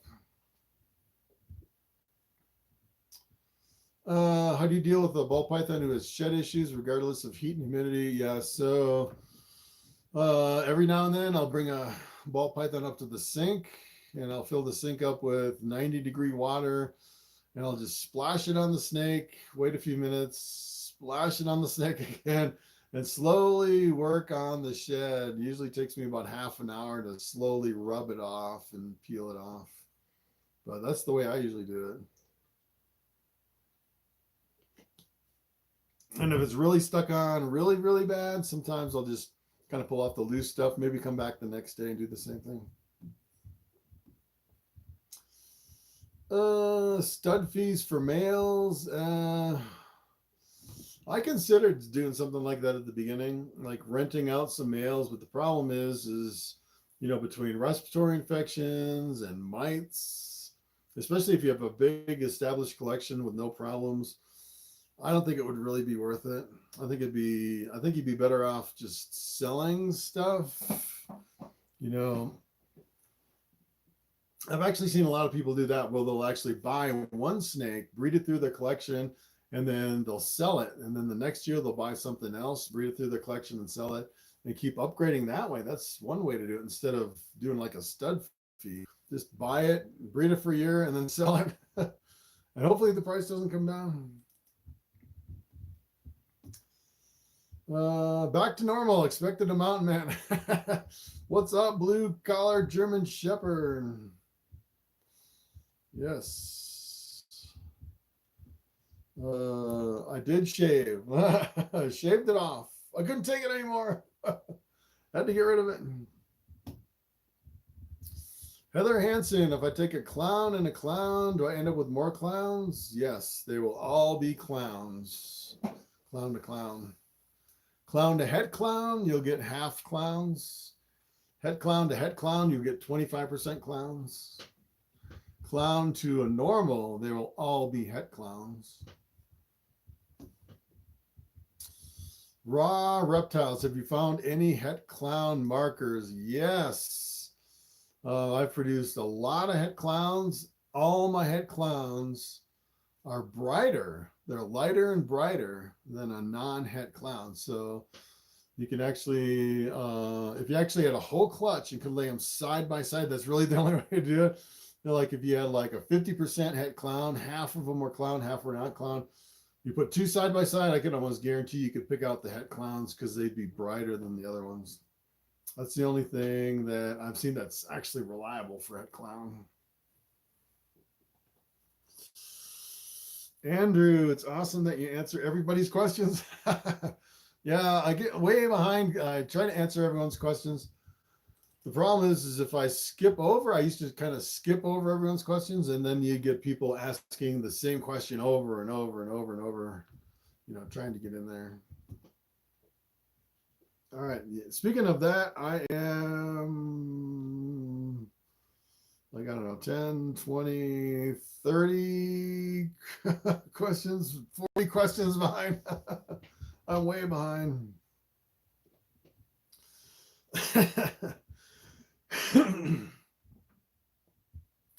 Yeah, doing it this way, I used to do my live streams this way, answer everybody's questions.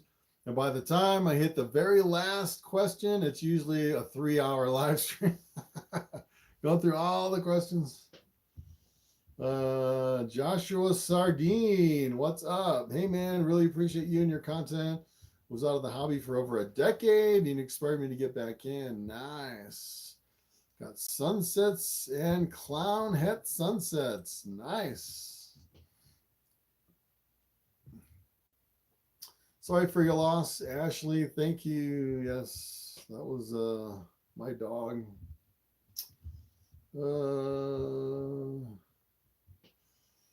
Banana, 1189 grams. Ivory, 1013. Firefly, Enchi. Lavender, albino. Nice.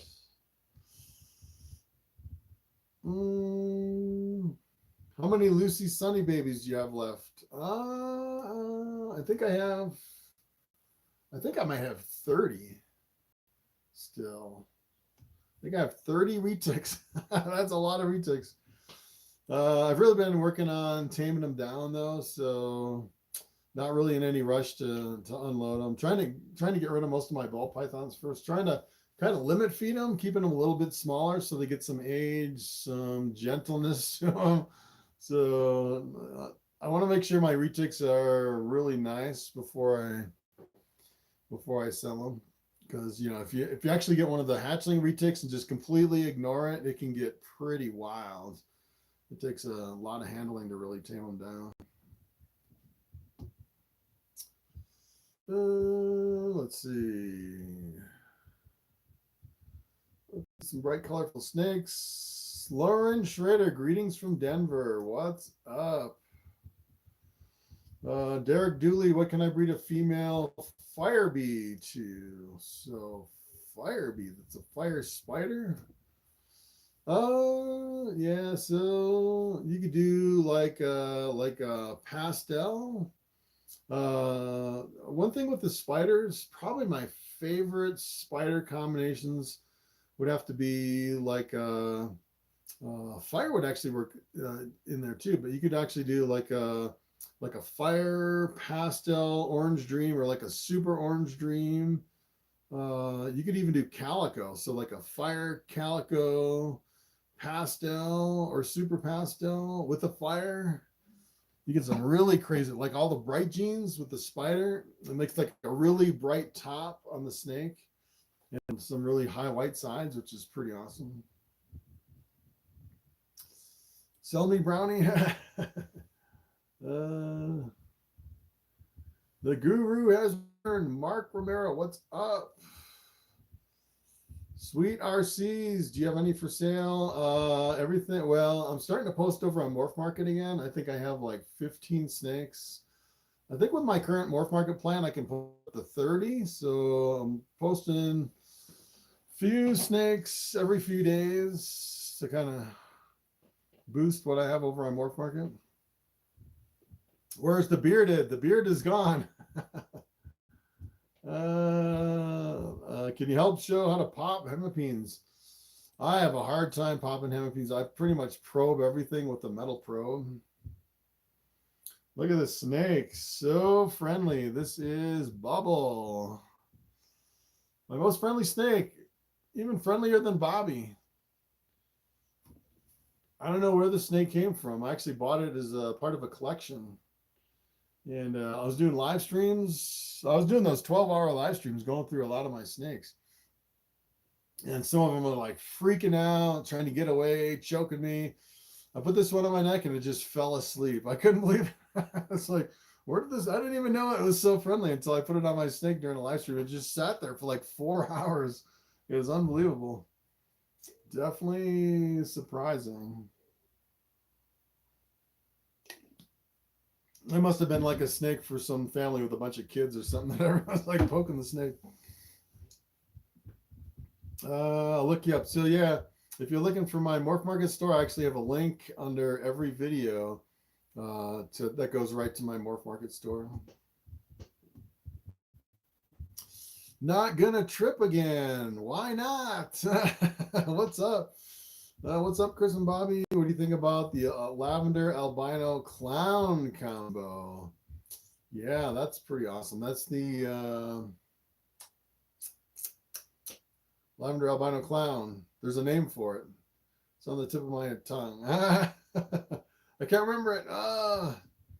There's so many combinations. Yeah, that's a pretty awesome combination. Pretty expensive too. Lavender albino clown. Can you take a vacation as a snake breeder? Yes. I'd say you could probably take a week and a half maybe as a snake breeder. It depends on what you got going on, really. I'd say most snakes you can, as long as they have food and water, well, not food, but as long as they have water, you could feed pretty much once a week. So yeah, as long as you're on top of it. But with all my animals, the Holy Grail, yes, the Grail. The Grail is the lavender albino clown. Mm-hmm. But yeah, as a snake breeder, you can take a vacation. But with all my animals, like the dog is the highest maintenance animal that I have. You know, you have to feed them every single day, twice a day. That, and even the cows, I can actually load up the hay. I'd say that the dogs are the only thing that really holds you back from going on vacation. Let's see. Alex Hegbum, what's up? I have a ball python with a huge head, and it's 4,500 grams. Is she a Volta? I would say yes, more than likely. If it's got a really big head and it's really heavy like that, 4,500 grams. Let me show you what I think a Volta looks like.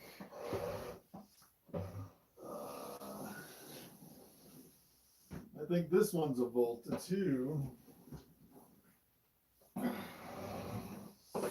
All right, for comparison, I want to show you what I think a Volta is. So here is a really big ball python, pretty big. This, I think, is a Volta. Look at that beast. This is Zeus.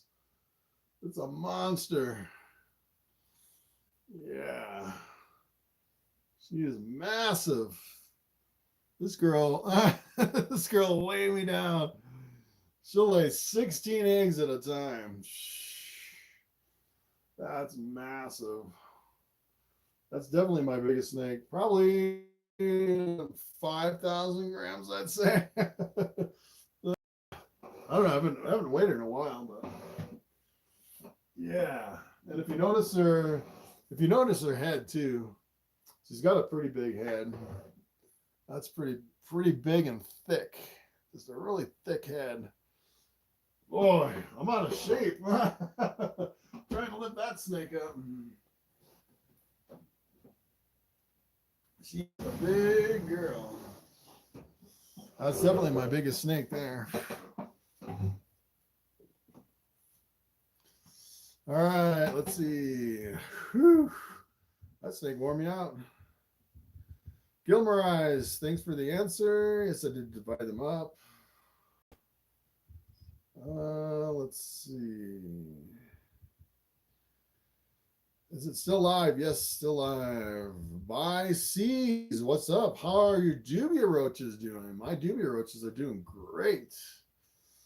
Paying the bills with dubia roaches.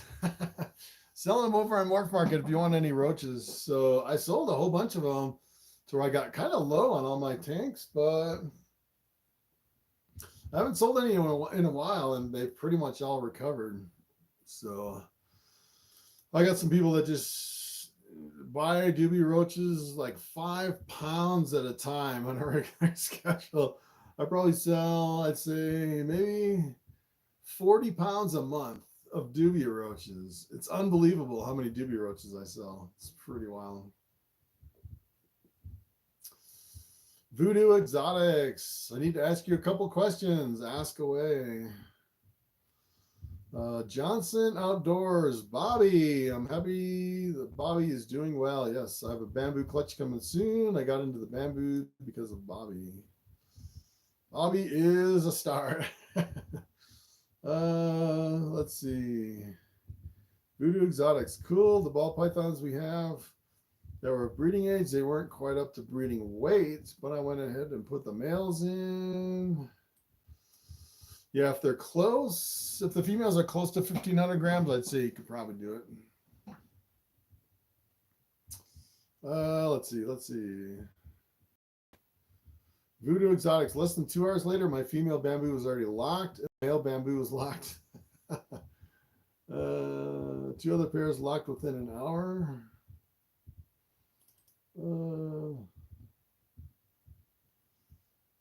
Yeah, so the funny thing about Bobby is when I was breeding Bobby, he'd be the only snake that would lock for days. I put him with the female, and he would literally lock up for like 2 or 3 days straight. Every time I look in the tub, he was locked up. It was the craziest thing I've seen. Elite Exotics, do you have an ultrasound? Yes, but I haven't really used it. Usually I just use the ultrasound like right at the end of the season when I just want to check to see if my females have all laid eggs, because normally what I'll do is I'll pair up my males and my females and I'll go through the year. And then usually once I see my first female ovulate, then I'll pretty much separate all my males and females. And then usually a week or two later, I'll go through all the females every single day to check for eggs, just so I catch them as soon as possible. And going through all your females all the time, constantly, when you think the season's over, you kind of want to stop checking your females. So I'll use my ultrasound to go through the last few females just to make sure that they're not going to lay or they're going to lay. And that'll give you kind of a peace of mind about not checking all your females every single day. That's kind of when I use the ultrasound. Voodoo Exotics, I'm learning to breed. Never bred before until a couple of years ago. My snakes went off of food before I paired them. Yeah, so sometimes if your snakes go off of food right before breeding seasons, a lot of times I'll actually still pair them up. I used to not pair if they weren't still eating going into the breeding season. But a couple of years ago, I actually decided to pair them up anyways, to go through and pair them up. And I found that a lot of times just pairing them up, you'll actually stimulate a lot of your males and females to start eating again. So I would definitely pair them up as long as they have really good and they're not like really super, super skinny. I'd say you could still pair them up. If they're not breeding weight, are they going to die?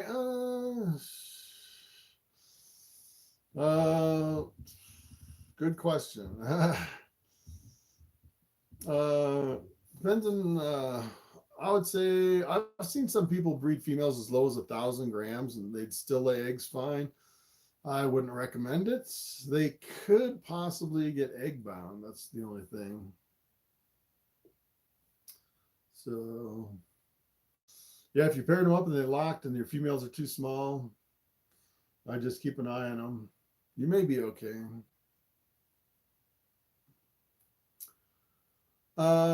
Yeah, Jose Martinez, do you ever struggle to keep the very bottom row of your rack's heat consistent with the others? Has it ever disrupted egg development? So what I actually do, so I'm actually kind of doing overkill. So I have like one main rack with all my female ball pythons, and I have the Herpstat 4s, which is a thermostat that controls 4 levels.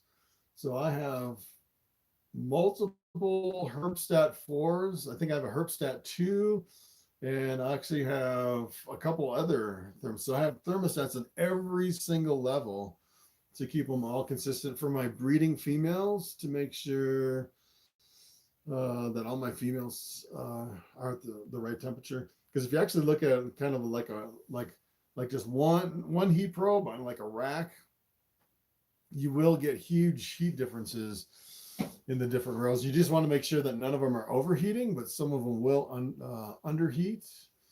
especially the bottom rows and sometimes the top rows. Another thing you can do is you can actually put a towel, and I actually have like a separate reptile room. So what I do is I put a towel underneath the door so the cold air doesn't come in and chill the bottom levels. And then I have a really strong fan that circulates, basically shoots straight up in the air, kind of circulates all the air from the top to the bottom. So that kind of helps, but you still get some cold spots on the bottoms of the racks if you don't have thermostats on them. Ancestral royal pythons, peace and love. Yes. All right, we're at 2 hours 20 minutes.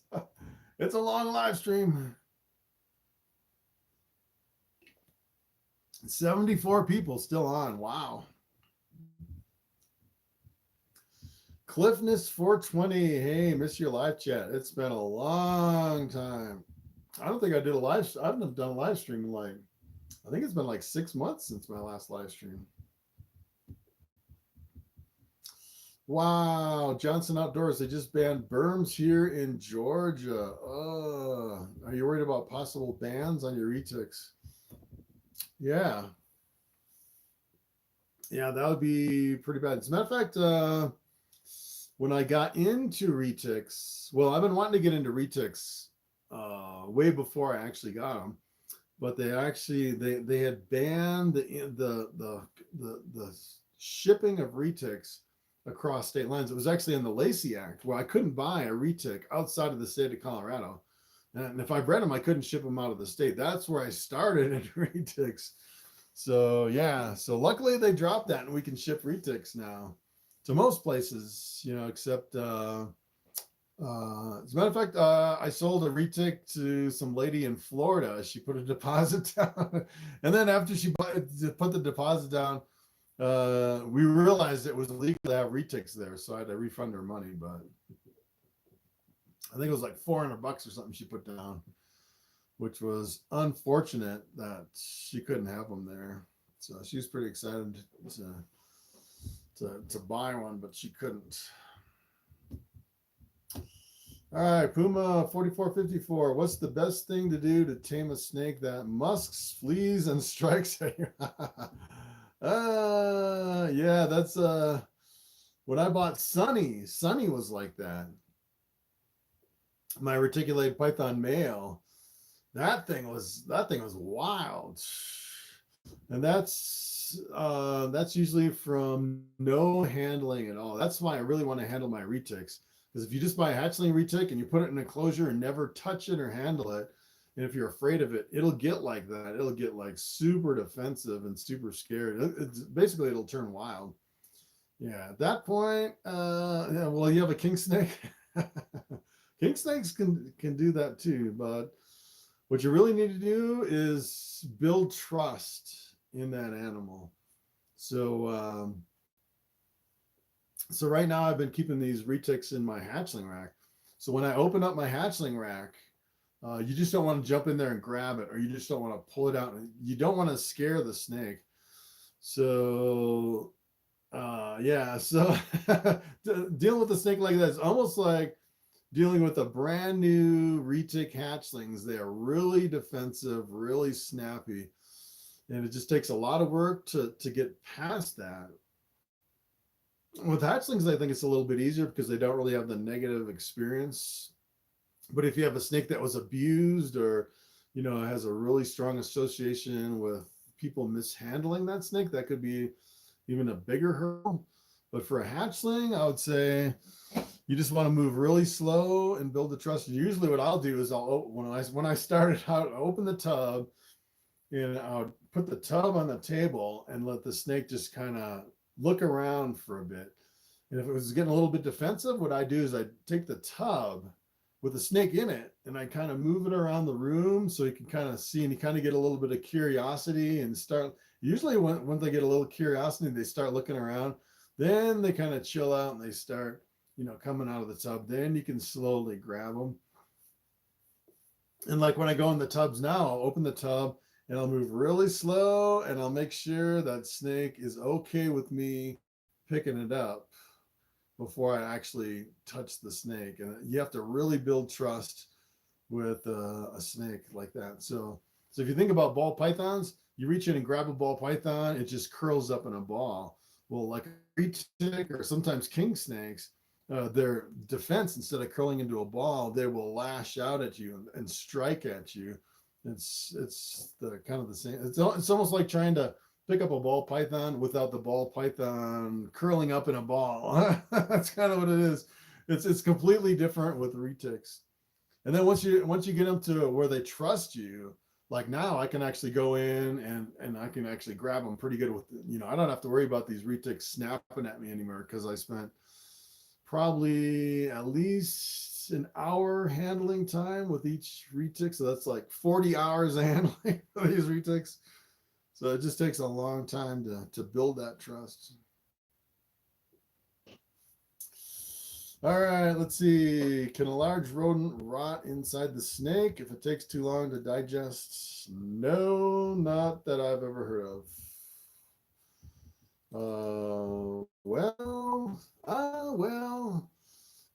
So yeah, so we actually had a snake that ate a rodent. I've actually heard of this before, where a snake eats the rodent and you don't wait until that rodent is completely digested, and you put that snake into hibernation like some of your king snakes. If you put them into hibernation too soon before they digest it, that rodent can rot inside the stomach of that snake and it can kill it. So if you're moving any snake like a colubrid into hibernation, you definitely want to make sure all the rodents that they've eaten are completely digested before you do that. But I say, as long as they have a hot spot, to sit on to digest, even at room temperature, like 82 degrees in here, even without a hot spot, I think it'd be fine. All right, Elite Exotics, my albino is super chill. Nice. Flying Chinese man. What is up? It's my first time breeding my female. When in the year should I throw in a male? You can breed any time of the year, really. I like to pair up October the 15th, only because it gives me eggs early enough to where I can hatch them out and then feed my hatchlings before the reptile shows in the fall for most of my snakes. But I mean, I haven't even been doing reptile shows. I haven't been selling at reptile shows. I sell everything on Morphmarket, so it doesn't really matter. I've actually seen some people breed year round. They'll do like, part of the rack, at one part of the year, part of the rack at another part of the year. So it doesn't really matter. The only thing is you have to kind of keep track, because the full breeding cycle for ball pythons from when you pair them up to when you pair them up the next year is almost a complete year between pairings. You really can't shorten it that much. So you just have to pick a date. I'd say most people just pick a date. Some people do year-round breeding with an ultrasound. They'll ultrasound their females. When the females have a certain follicle size, they'll pair them up. But I just do October the 15th. I pair up all my snakes. Stephen Rainey, I have a purple sunfire, thinking about a male. Eventually, what would you pair? Purple sunfire, yes. Reticulated python, right? I do not know my retic genes at all. Yeah, so I have an albino and a purple albino. I paired them up and I got lavender albinos. And that's about the extent of my retic knowledge.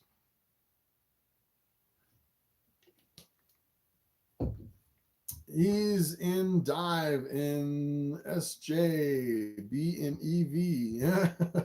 What is up? He's in dive in SJ, B in EV. I'm getting a boa constrictor. Nice. Tasty recipes on a budget. What's going on? That sounds like an interesting channel name. Makes me hungry. Why are some snakes so tame and can tell their temper? So tame, and can their temperament change? I have a 2.5-year-old ball python, double head clown. He's almost too laid back. I can't imagine him ever biting. No, it doesn't really change with age. If you have a tame snake like this snake would never bite me in a million years. You can do whatever you want with this snake. It will not bite me. There's no way this snake would bite me. So once you get them tamed like this, or like Bobby, like, you know, kids playing with them or whatever, the only time they bite you is if you're feeding a rodent and they kind of jumped and missed and grabbed your hand by accident. Bobby actually did get me once. I was in a live stream, and he was actually in the back behind me, and he was yawning, and I kind of reached my hand back and put it right in his mouth right when he was yawning, and I was bleeding all over the place. Couldn't believe it, but that was just kind of an accident. But yeah, once you get a tame snake, they pretty much usually with ball pythons, I would say with retics, I'd say a little bit more unpredictable, even with a really tame retic. I haven't seen one like, you know, the problem with retics is that they can, they can just snap right into a really aggressive feeding mode, and they can kind of accidentally get you if they go into a feeding mode. But usually if you pick them up and handle them, they're perfectly fine.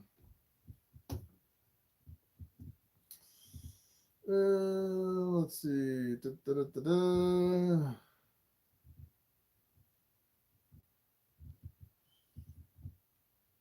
Let's see. Linda Thorne, what's up? I got my female bamboo from you. Nice.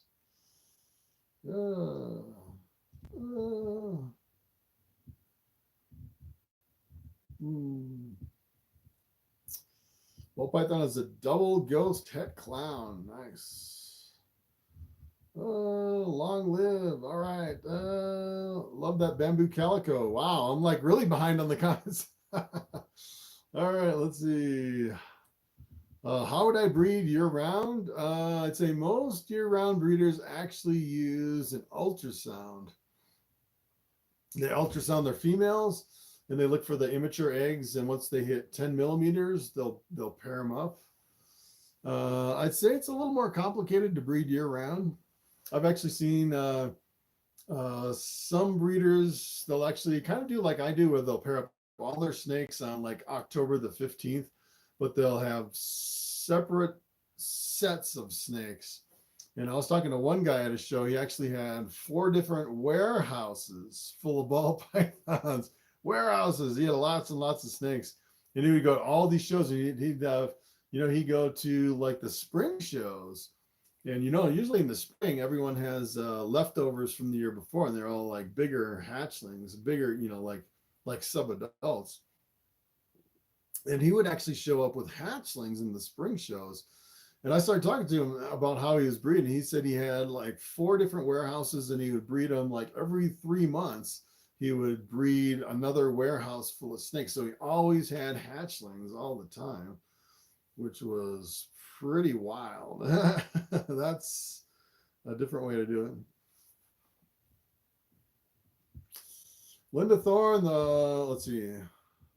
The beard growth time-lapse video was very artistic, especially the one clip where you took a step looking down and some smiling more than others. It was a soulful video, actually. Yeah, it seemed like a lot of it was, if I had a bad day, I didn't smile on some of them. I had a few bad days. Like when my dog died, that was the one where I was looking down with no smile. I was like, I want to do a non-smiling video today. Looking down, kind of spooky. But yeah, I tried to get a little artistic with that one. It's interesting though, if you look at beard growth videos, they do really well on YouTube. So I'm hoping that one will really drive my channel growth. That's one of the reasons I did it. Let's see. Would you ever sell Bobby? I had to ask earlier, but I had to leave the live stream. How many questions do we have left here? Getting close to the end. I probably wouldn't sell Bobby. Maybe for a couple $100,000. Maybe. If someone paid off my house, I might sell Bobby.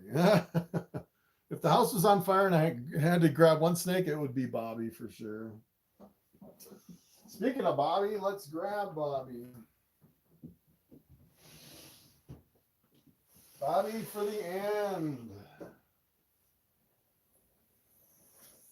All right, Bobby. Let's see. Whew. Yeah, I need to go through and clean all of the bedding and all my snakes. That's always a chore. 150 snakes to change the bedding. I usually do it once a month. That's another thing you can do, like right now at the beginning of the breeding season. If some of your snakes are off food or you're thinking of pairing up, good thing to do is go through and change all your coconut husk if you're using coconut husk. A lot of times that'll stimulate a feeding and breeding response in your snakes.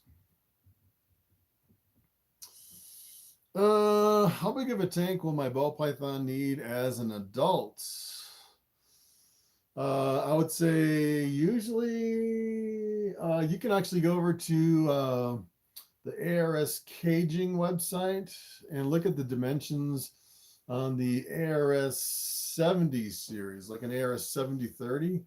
You can kind of look at the tub size. I'd say that's sufficient for most adult ball pythons. Unless you have something like a Volta. A Volta takes a lot more room. It would be really cramped in a 7030. I actually keep my Volta in an 8018. But if you go over there, they'll actually give you the dimensions in inches, the length and the width for that. Voodoo Exotics. I've watched a ton of your videos. It's you and Robert Bearclaw. Please excuse the spelling. But you too. I learned breeding and IDing. Great content. I'm not familiar with Robert Bearclaw. Huh. I do know I was actually the first, as far as I know, I was the first person to do like the morph videos and go through all the different combinations. And I actually saw someone else kind of trying to copy what I was doing. I can't remember who it was. I was like, hey, that's the first person that tried to actually do what I'm doing over here on YouTube. I thought it was pretty interesting. It'd be neat to have more people kind of give their spin on different combinations. One thing I would really like to see is someone do a YouTube channel about the history of all the genes and kind of dig into who first discovered them. And like the bamboo, all I know about the bamboo is that they used to sell for like $100,000 or something crazy like that. But it'd be interesting to kind of track down that information to do YouTube videos on all the different genes as far as kind of the history. And I know a lot of them, people were competing for, like the banana and the coral glow, they came out pretty much at the same time. And it's kind of some interesting stories behind some of the genes that I don't think a lot of people have. It'd be neat to have just one whole channel that you could go to see all the history of all the genes, which I think would be pretty neat. Space Age, what's up? Hey, Chris, thank you so much for what you've done. What you do, I've learned so much from your videos. You're the man. Thank you. What's your weight? I'm not sure on that. Was that the pinstripe, maybe?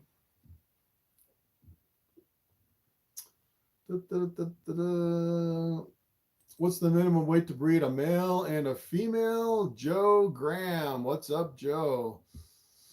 Usually they say the minimum weight for a female is 1,500 grams. They usually hit that at year 2, usually the earliest, 2 or 3 years, usually for 1,500 grams, depending if they go on a fast. Males, most people would say 500 grams for a male.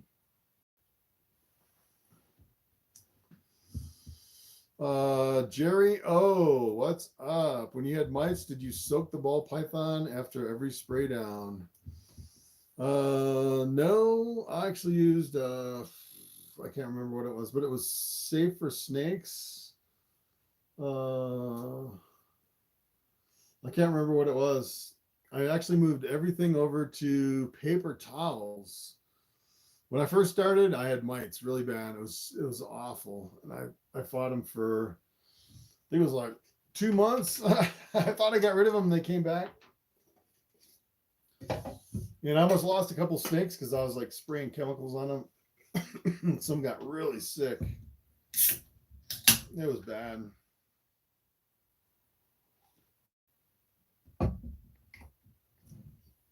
But finally got rid of them. The best thing to do is spray everything down.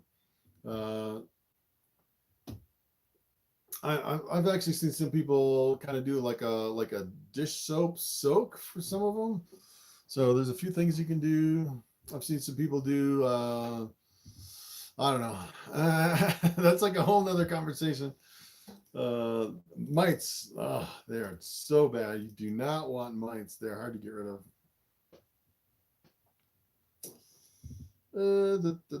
If my ambient humidity, Chris gone, what's up? If my ambient humidity is 80% and my substrate is dry, do I need to dampen it? Good question. I don't know. So that's like ball pythons in the tropics, 80%. I would say probably not. If you live like on a tropical island or in Florida or something like that, you may not need to dampen your substrate. All right, Voodoo Exotics. I got a ton of bamboo and bells. Realized 2 years ago I screwed up and ended up with a bunch of allelics, or at least, yeah. So, yeah, most of your blue-eyed leucistics are actually allelics. So you breed them to something, you get half of one gene and half of the other gene. Eric B, what's going on? Morbid sadistic balls, what's up? Wow. How far am I behind? Not too far. All right, 2 hours, 42 minutes. I'm going to go for another 18 minutes on this 3-hour live stream. All right. Can I say this on YouTube? What's up, shit ass? Nice name. I want to see what content you have for that channel. Could you technically make a snake all black based on a mutation of skin color bred with another one with a mutation? Yeah, you can. You can make a black patternless snake 3 different ways that I know of. You could actually do a super black pastel. You could do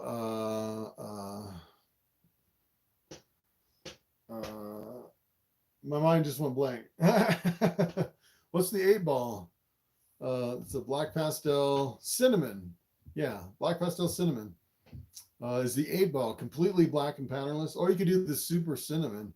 I think the super black pastel is actually darker than the super cinnamon, although some people have different versions of each where there's a little bit of overlap. Some of them have kind of a little goldish color in there. You could do, I've actually seen some people do like a Suma, which is a super mahogany, where they add either black pastel or cinnamon to get around some of the genetic defects, make an all black snake that way. Do I have any bamboo calicos left? I have one male for sale, and someone asked about it right before the live stream. So I have to respond over on Morphmarket and give them a quote on shipping, but I just posted that one today. So I think I have 2 straight bamboos, 1 bamboo calico over on Morphmarket. All right, let's see. 72 Camaro guy, what's up? What do I think about the new DNA testing for ball pythons? I think it's way too expensive. It's like $120 to see if your snake is het. Oh, that's like crazy. So yeah, usually if it's like het for clown, you add like another $100 maybe, and to spend 120 bucks to find out you're actually losing money. So I was hoping it would be, like, 20 bucks, 50 bucks. I thought it was way too expensive. Maybe if you had like a sunset possible het clown or something where, it was like a really good deal. If you find out it's going to be really expensive, but I think it has some good potential. It's just, I think it just needs more competition right now. It's kind of a new thing. As a matter of fact, I have like 3 snakes. I would love to know if, my triple het results on some of those. I have a couple albinos, possible double hets, and I have a pied possible double het. So, if I knew for sure that those were double hets, I would use those as breeders back into my triple het project to kind of move it along faster. But I don't know if I want to spend 360 bucks to find out on those snakes. So that's kind of that's the problem with the DNA test right now. Normals usually grow the biggest. I just found out what I suspected. Thor is actually, yeah, some people say normals grow the biggest. I'm not convinced. Like Bobby here, he's pretty big. I don't know. I think he's bigger than a lot of normals. Wow, cinnamon female and black pastel leopard lesser were locked up for 9 days. That's crazy. Hey, we got a new channel member. Right on. AZ Desert Rider. Nice. Wow. All right. Yeah, I haven't posted a video in like a month and a half, and I actually got a new patron. I was like, man, I better do a video. I got a new patron over on Patreon. So I thought I better get back into the snake videos for multiple reasons. Got to get this channel going again.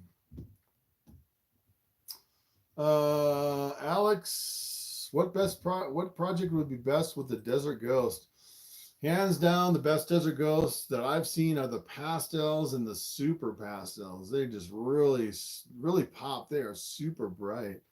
So anything with pastel or super pastel. The pinstripe Desert Ghost is pretty cool too. That's one of my favorites. How big are your retic hatchlings? I actually just pulled one out earlier. We could pull out another one, I guess. Or I could pull out the same one. I could show you.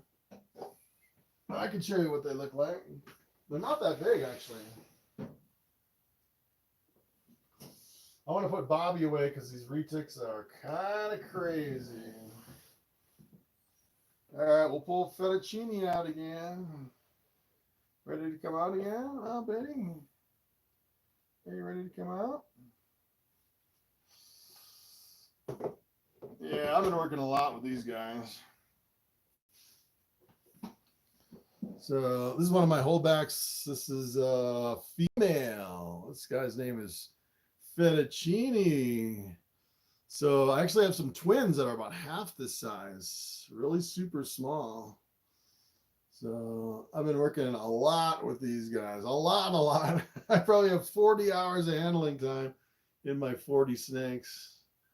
So that's not too bad for being like 1, 2, 3, 4, 5, almost 6 months old already. So I've been kind of limit feeding them, every week or week and a half. They still look really good for, if you fed them every single day, they would actually eat every single day and they would digest it by the next day and they would be way, way bigger. That's what I did with Lucy and Sunny. Is I was feeding them like every day, every few days. And they got super big, super fast. And they always seemed hungry. So I was like, all right, I'm going to limit feed these guys. I am not going to have huge snakes for, people buy super dwarf, they want a small snake. So, and they can definitely handle once a week, once every week and a half feeding. But yeah, these guys are doing great. No problems at all. Pretty friendly. Super friendly, super friendly.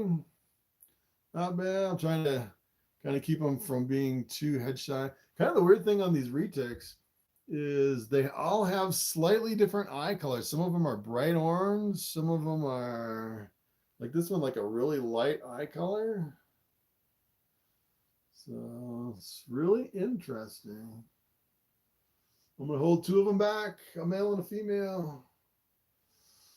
Pretty awesome. Still pretty small. So cute. They have so much personality. So much personality. I just love these retics. A ball python just kind of sits there. These retics, they're really curious. Really interesting. They don't like going back in the tub, though, that's for sure. Oh, they went back in. Not too bad. All right, so I'm pulling Bobby out for the end of the live stream. 9 minutes left. Look at how big Bobby is. Bobby's huge. I'm thinking he's probably 4,000 grams now. He's so big.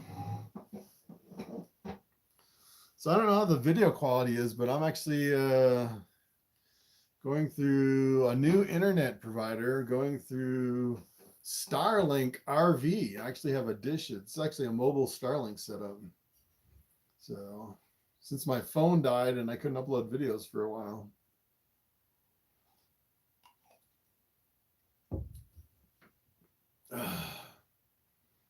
All right, what's your current main project you're working on? One of the biggest ones is I want to breed my let's see, what do I have? I have my bamboo pinstripe calico. So this one.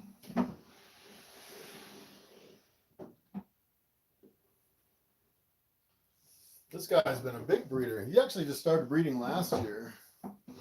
So I have my bamboo pinstripe calico. Look at that one. And I want to breed that one to my lesser clown. So I will get bamboo pinstripe calico lesser het clown. If I could get a male and breed it back to my clowns, that would be awesome. I can get the bamboo and a whole bunch of genes into clowns. I really haven't got any. I haven't really worked on any clown. I've gotten maybe just a couple clowns over the years, and I've sold them all. I haven't really dug into the clown projects yet. So that's kind of my big thing this year is start really working on some clown combos with the bamboo in it. Bamboo clowns are awesome. Harry Sherman, what's up? I wonder, do you know how we can go through 1,000-gram wall quickly? Yeah, if you hit the 1,000-gram wall and your snake's fasting, I would say a good way to do it is try a live mouse. A live mouse normally will get almost any snake to eat. And what I would actually do is feed a live mouse and then like a couple hours later, follow up with like a frozen thawed rat, because you don't want to get them stuck on live mice. But yeah, that would be a good way to do it. What size hide would you recommend? So, this is SS Bronx. What's up? What size hide would you recommend? Well, I don't really use hides. I use gray tubs, which essentially is like a hide, but it's their living space too. So the problem is if you got a big snake like the Volta and you put it in like an enclosure with a hide, you need like a really big enclosure, almost like a boa tub. I don't know exactly how you do it. So I'd say, I don't know, I would say for smaller snakes, you might use like a glass enclosure with a hide, but once they get bigger, I don't know how you would do it with a hide. I'd recommend like gray tubs or something like this.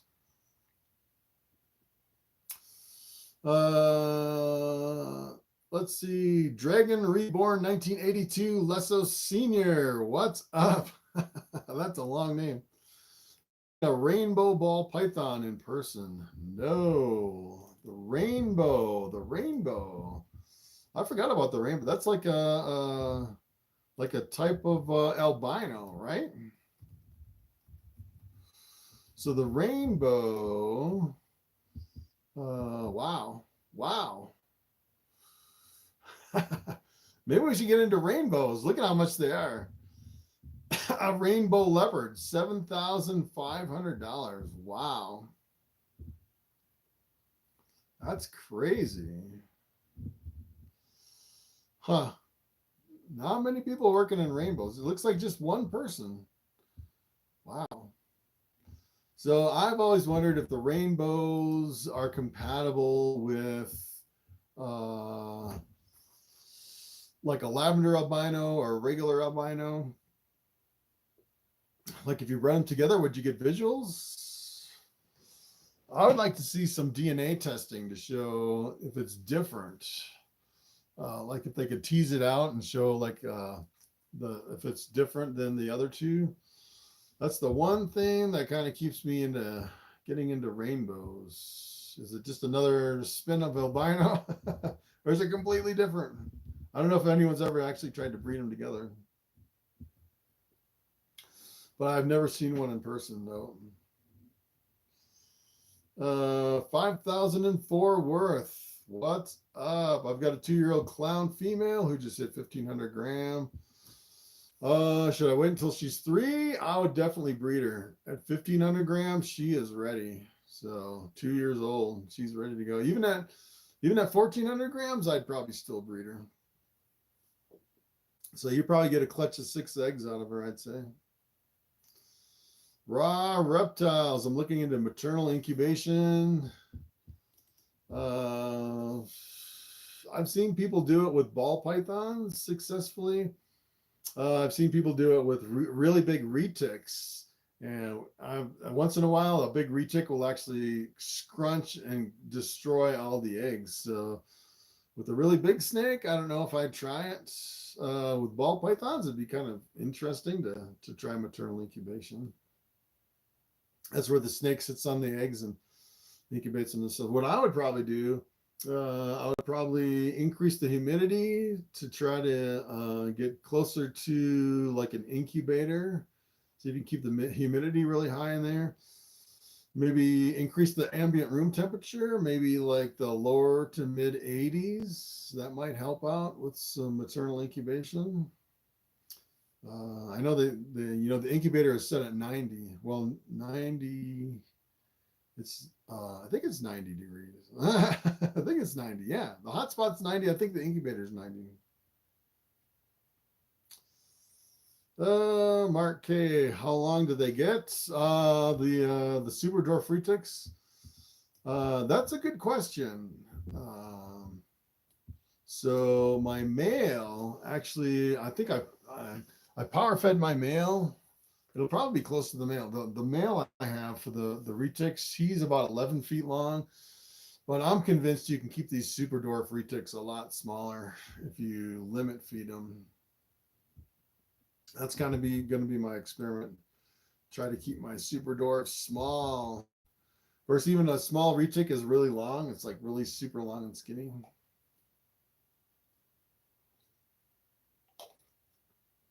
I'd love for Ralph Davis to come back to YouTube.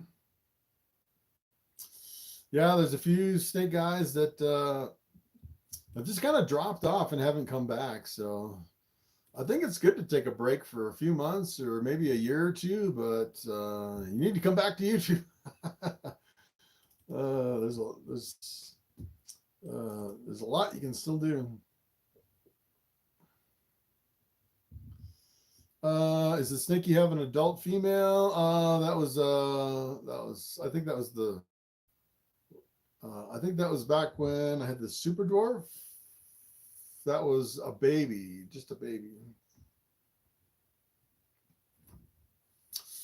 The Indian Museum, my other channel, has 2 great videos on how to deal with snake mites and stuck shed. Yeah. North Royals Mafia, what's up? Nice to see you. Happy snake breeder season. It is snake breeder season. Wow, I'm catching up. I have, we're at 3 hours and I only have like 10 questions left. Look at that. It always comes out to perfect. All right, Chris Gone. Does my dry substrate need to be dampened if my ambient humidity is 80%? Yeah, I already answered that. I don't think you would need to. At 80% humidity, if you have bad sheds, I would say you probably do. Just keep an eye on your sheds, but I wouldn't think you would need to at 80%. I think your snake should shed fine. Bam Bam's Geckos. Hey, finally made it to live. Right at the end, right at the last minute. Any bamboo females up for grams? I have 3 bamboos on Morphmarket right now. They're all males. I think that's it. I don't think I have any females.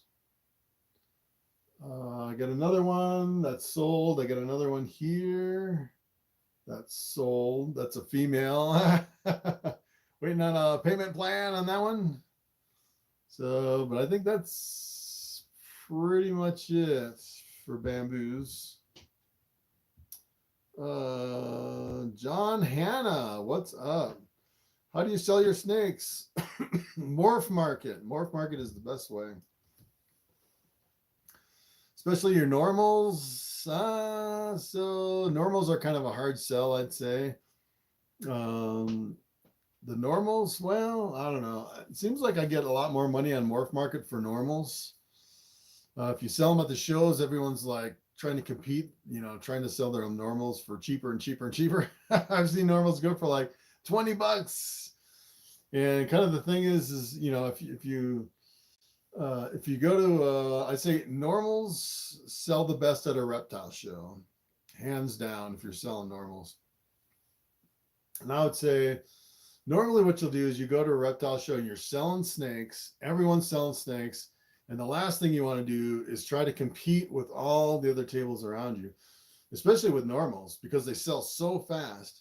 What you really want to do is you want to wait the first day, because everyone will buy everybody's normals for $20 or $50, and then wait till the second day, and then just kind of hold your ground at whatever price your normals. Some people sell for 60, 80, $100. I've seen normals go for $100, and people will buy your normals for $100 once the other ones are sold, and they'll sell really super fast. So usually you'll sell your normals at a higher price on the second day, I'd say, if you kind of hold out on your normals. Most pet stores sell a normal for $100. So it's really depends. A normal female, full size, ready to breed normal female, I've seen them go for, $400. So it depends on how big they are too. Let's see. What about 1332, 3-year-old? Yeah, so if you have a 1,300 gram normal 3-year-old, if it's a male, it's kind of a hard sell because you're selling as a pet only. So it's maybe $100, $150 for a male. And 1,300 grams. If it's a female, you might be able to get, $300 or $400. Sell it on Morphmarket, especially now.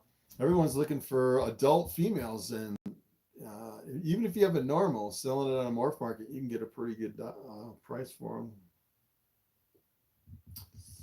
Did I hold back any retics? The one you got is doing great. You bought one of my retics. Nice, Charles. Awesome.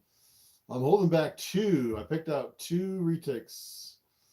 Fettuccine and I have another one down in the bottom. I think it's Hope. Hope and Fettuccine. I'm definitely going to breed two of those together. Let's see. This is Bobby around my neck. Let's see. I'm skimming. You can breed any time of the year. Yes. 8 snakes. Nice. What's up, RRO Order? What's up, Robles Talking TS? Do I have any clown combos I can show you? I have one clown combo. I have one clown and one clown combo. This girl's doing great. Let me show you this. All right, so I'll show you the snake and then I'm going to end. Because we are at 3 hours and 6 minutes. 3 hours. All right. Last snake. This girl's been eating great too. All right, girl. This girl is doing fantastic. Look at this one. That is a lesser clown. Look at how big she is. She is definitely ready to breed. That is an awesome snake right there. I bought her as a hatchling, a really mean hatchling. She was like the guy's meanest snakes. And I just handled it for like an hour and she tamed right down. So, but she is really chunky. Look at how big she is. She's been eating really good. Look at that. So this is the one I want to breed my bamboo calico pinstripe to. I think she will definitely lay some eggs this year. So I'll get some bamboo. Hopefully I'll get a bamboo calico pinstripe lesser het clown that'll hold back. Make some bamboo clowns and some pinstripe clowns. Bamboo lesser pinstripe clowns, which would be awesome. Yeah, her name is Cuddles. She is, I don't know, I've never really had her around my neck. She's been eating really good. So she's almost fat. She's doing great. All right, so that is, yes, this is a monster. Tasty recipes on a budget. Thank you for the live. Come back soon, please. Yeah, tomorrow I'm actually going to take one of my cows to the processor. So I'll be driving all day taking that one out. But yeah, I got so much stuff going on around here at the farm. I'll definitely be doing some more snake videos. Maybe I'll do a video showing you some of my holdbacks. That would be kind of interesting. All the kind of the best stuff of the year that I produced. So this girl is awesome. I'm really excited that she started eating. She's been a really picky eater up until this year, and then she started eating really good. So all right, so that's it. 42 people watching. We've been going for 3 hours and 8 minutes. I thought I'd do a live just to kind of kick off the getting back into the Snake Channel videos again after being off for so long. So 3 hour live, my voice can definitely feel it. She's an awesome snake. Kind of the weird thing about this snake is when she was smaller, she was a really high contrast. And she just kind of got muddied out as she got older, which is weird. She was so impressive as a youngster. Still looks good, but she looks completely different. All right, guys, that is pretty much it for the live stream. All right, thanks for coming along. Thanks for watching. I will see you next time.